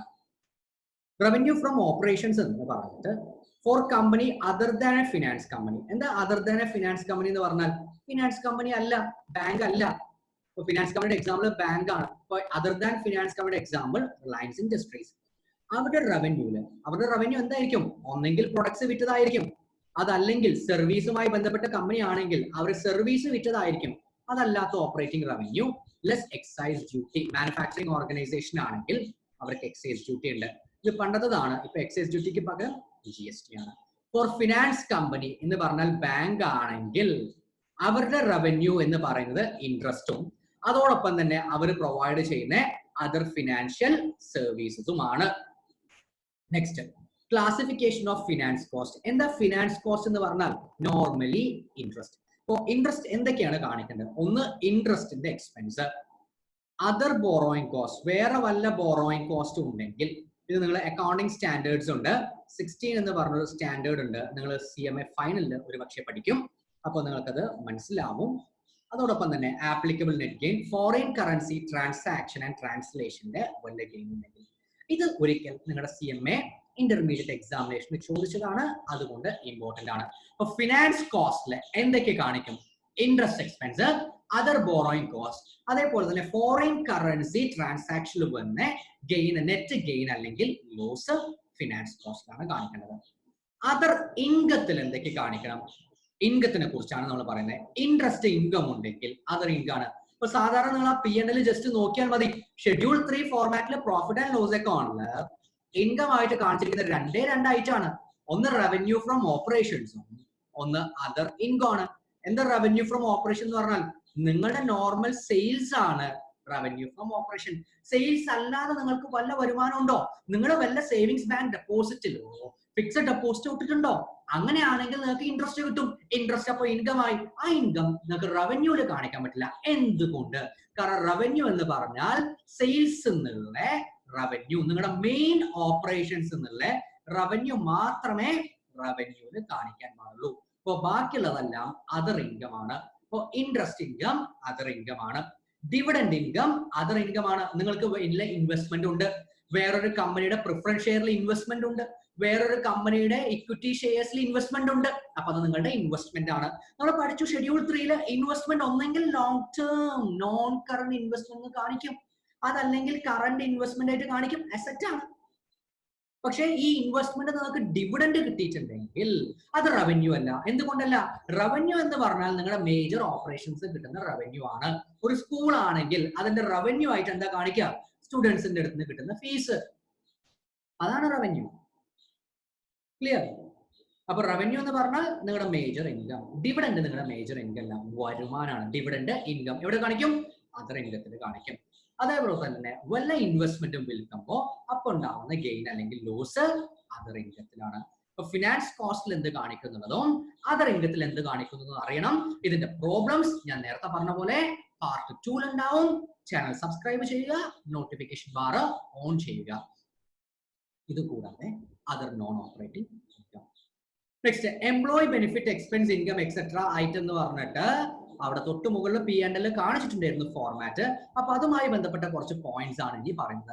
എംപ്ലോയി ബെനിഫിറ്റ് എക്സ്പെൻസ് നിങ്ങൾക്ക് തന്നെ അറിയാം. എംപ്ലോയി കൊടുക്കുന്ന ബെനിഫിറ്റ് ഇത് സെപ്പറേറ്റ് ആയിട്ട് കാണിക്കണം. എന്തൊക്കെ സെപ്പറേറ്റ് ആയിട്ട് കാണിക്കുക? സാലറി സെപ്പറേറ്റ്, പ്രൊവിഡന്റ് ഫണ്ടിലോട്ടുള്ള കോൺട്രിബ്യൂഷൻ ഉണ്ടെങ്കിൽ അത്, അതോടൊപ്പം തന്നെ എംപ്ലോയി ഷെയർ ഓപ്ഷനുമായി ബന്ധപ്പെട്ട എക്സ്പെൻസ് ഫൈനലിൽ പഠിക്കും.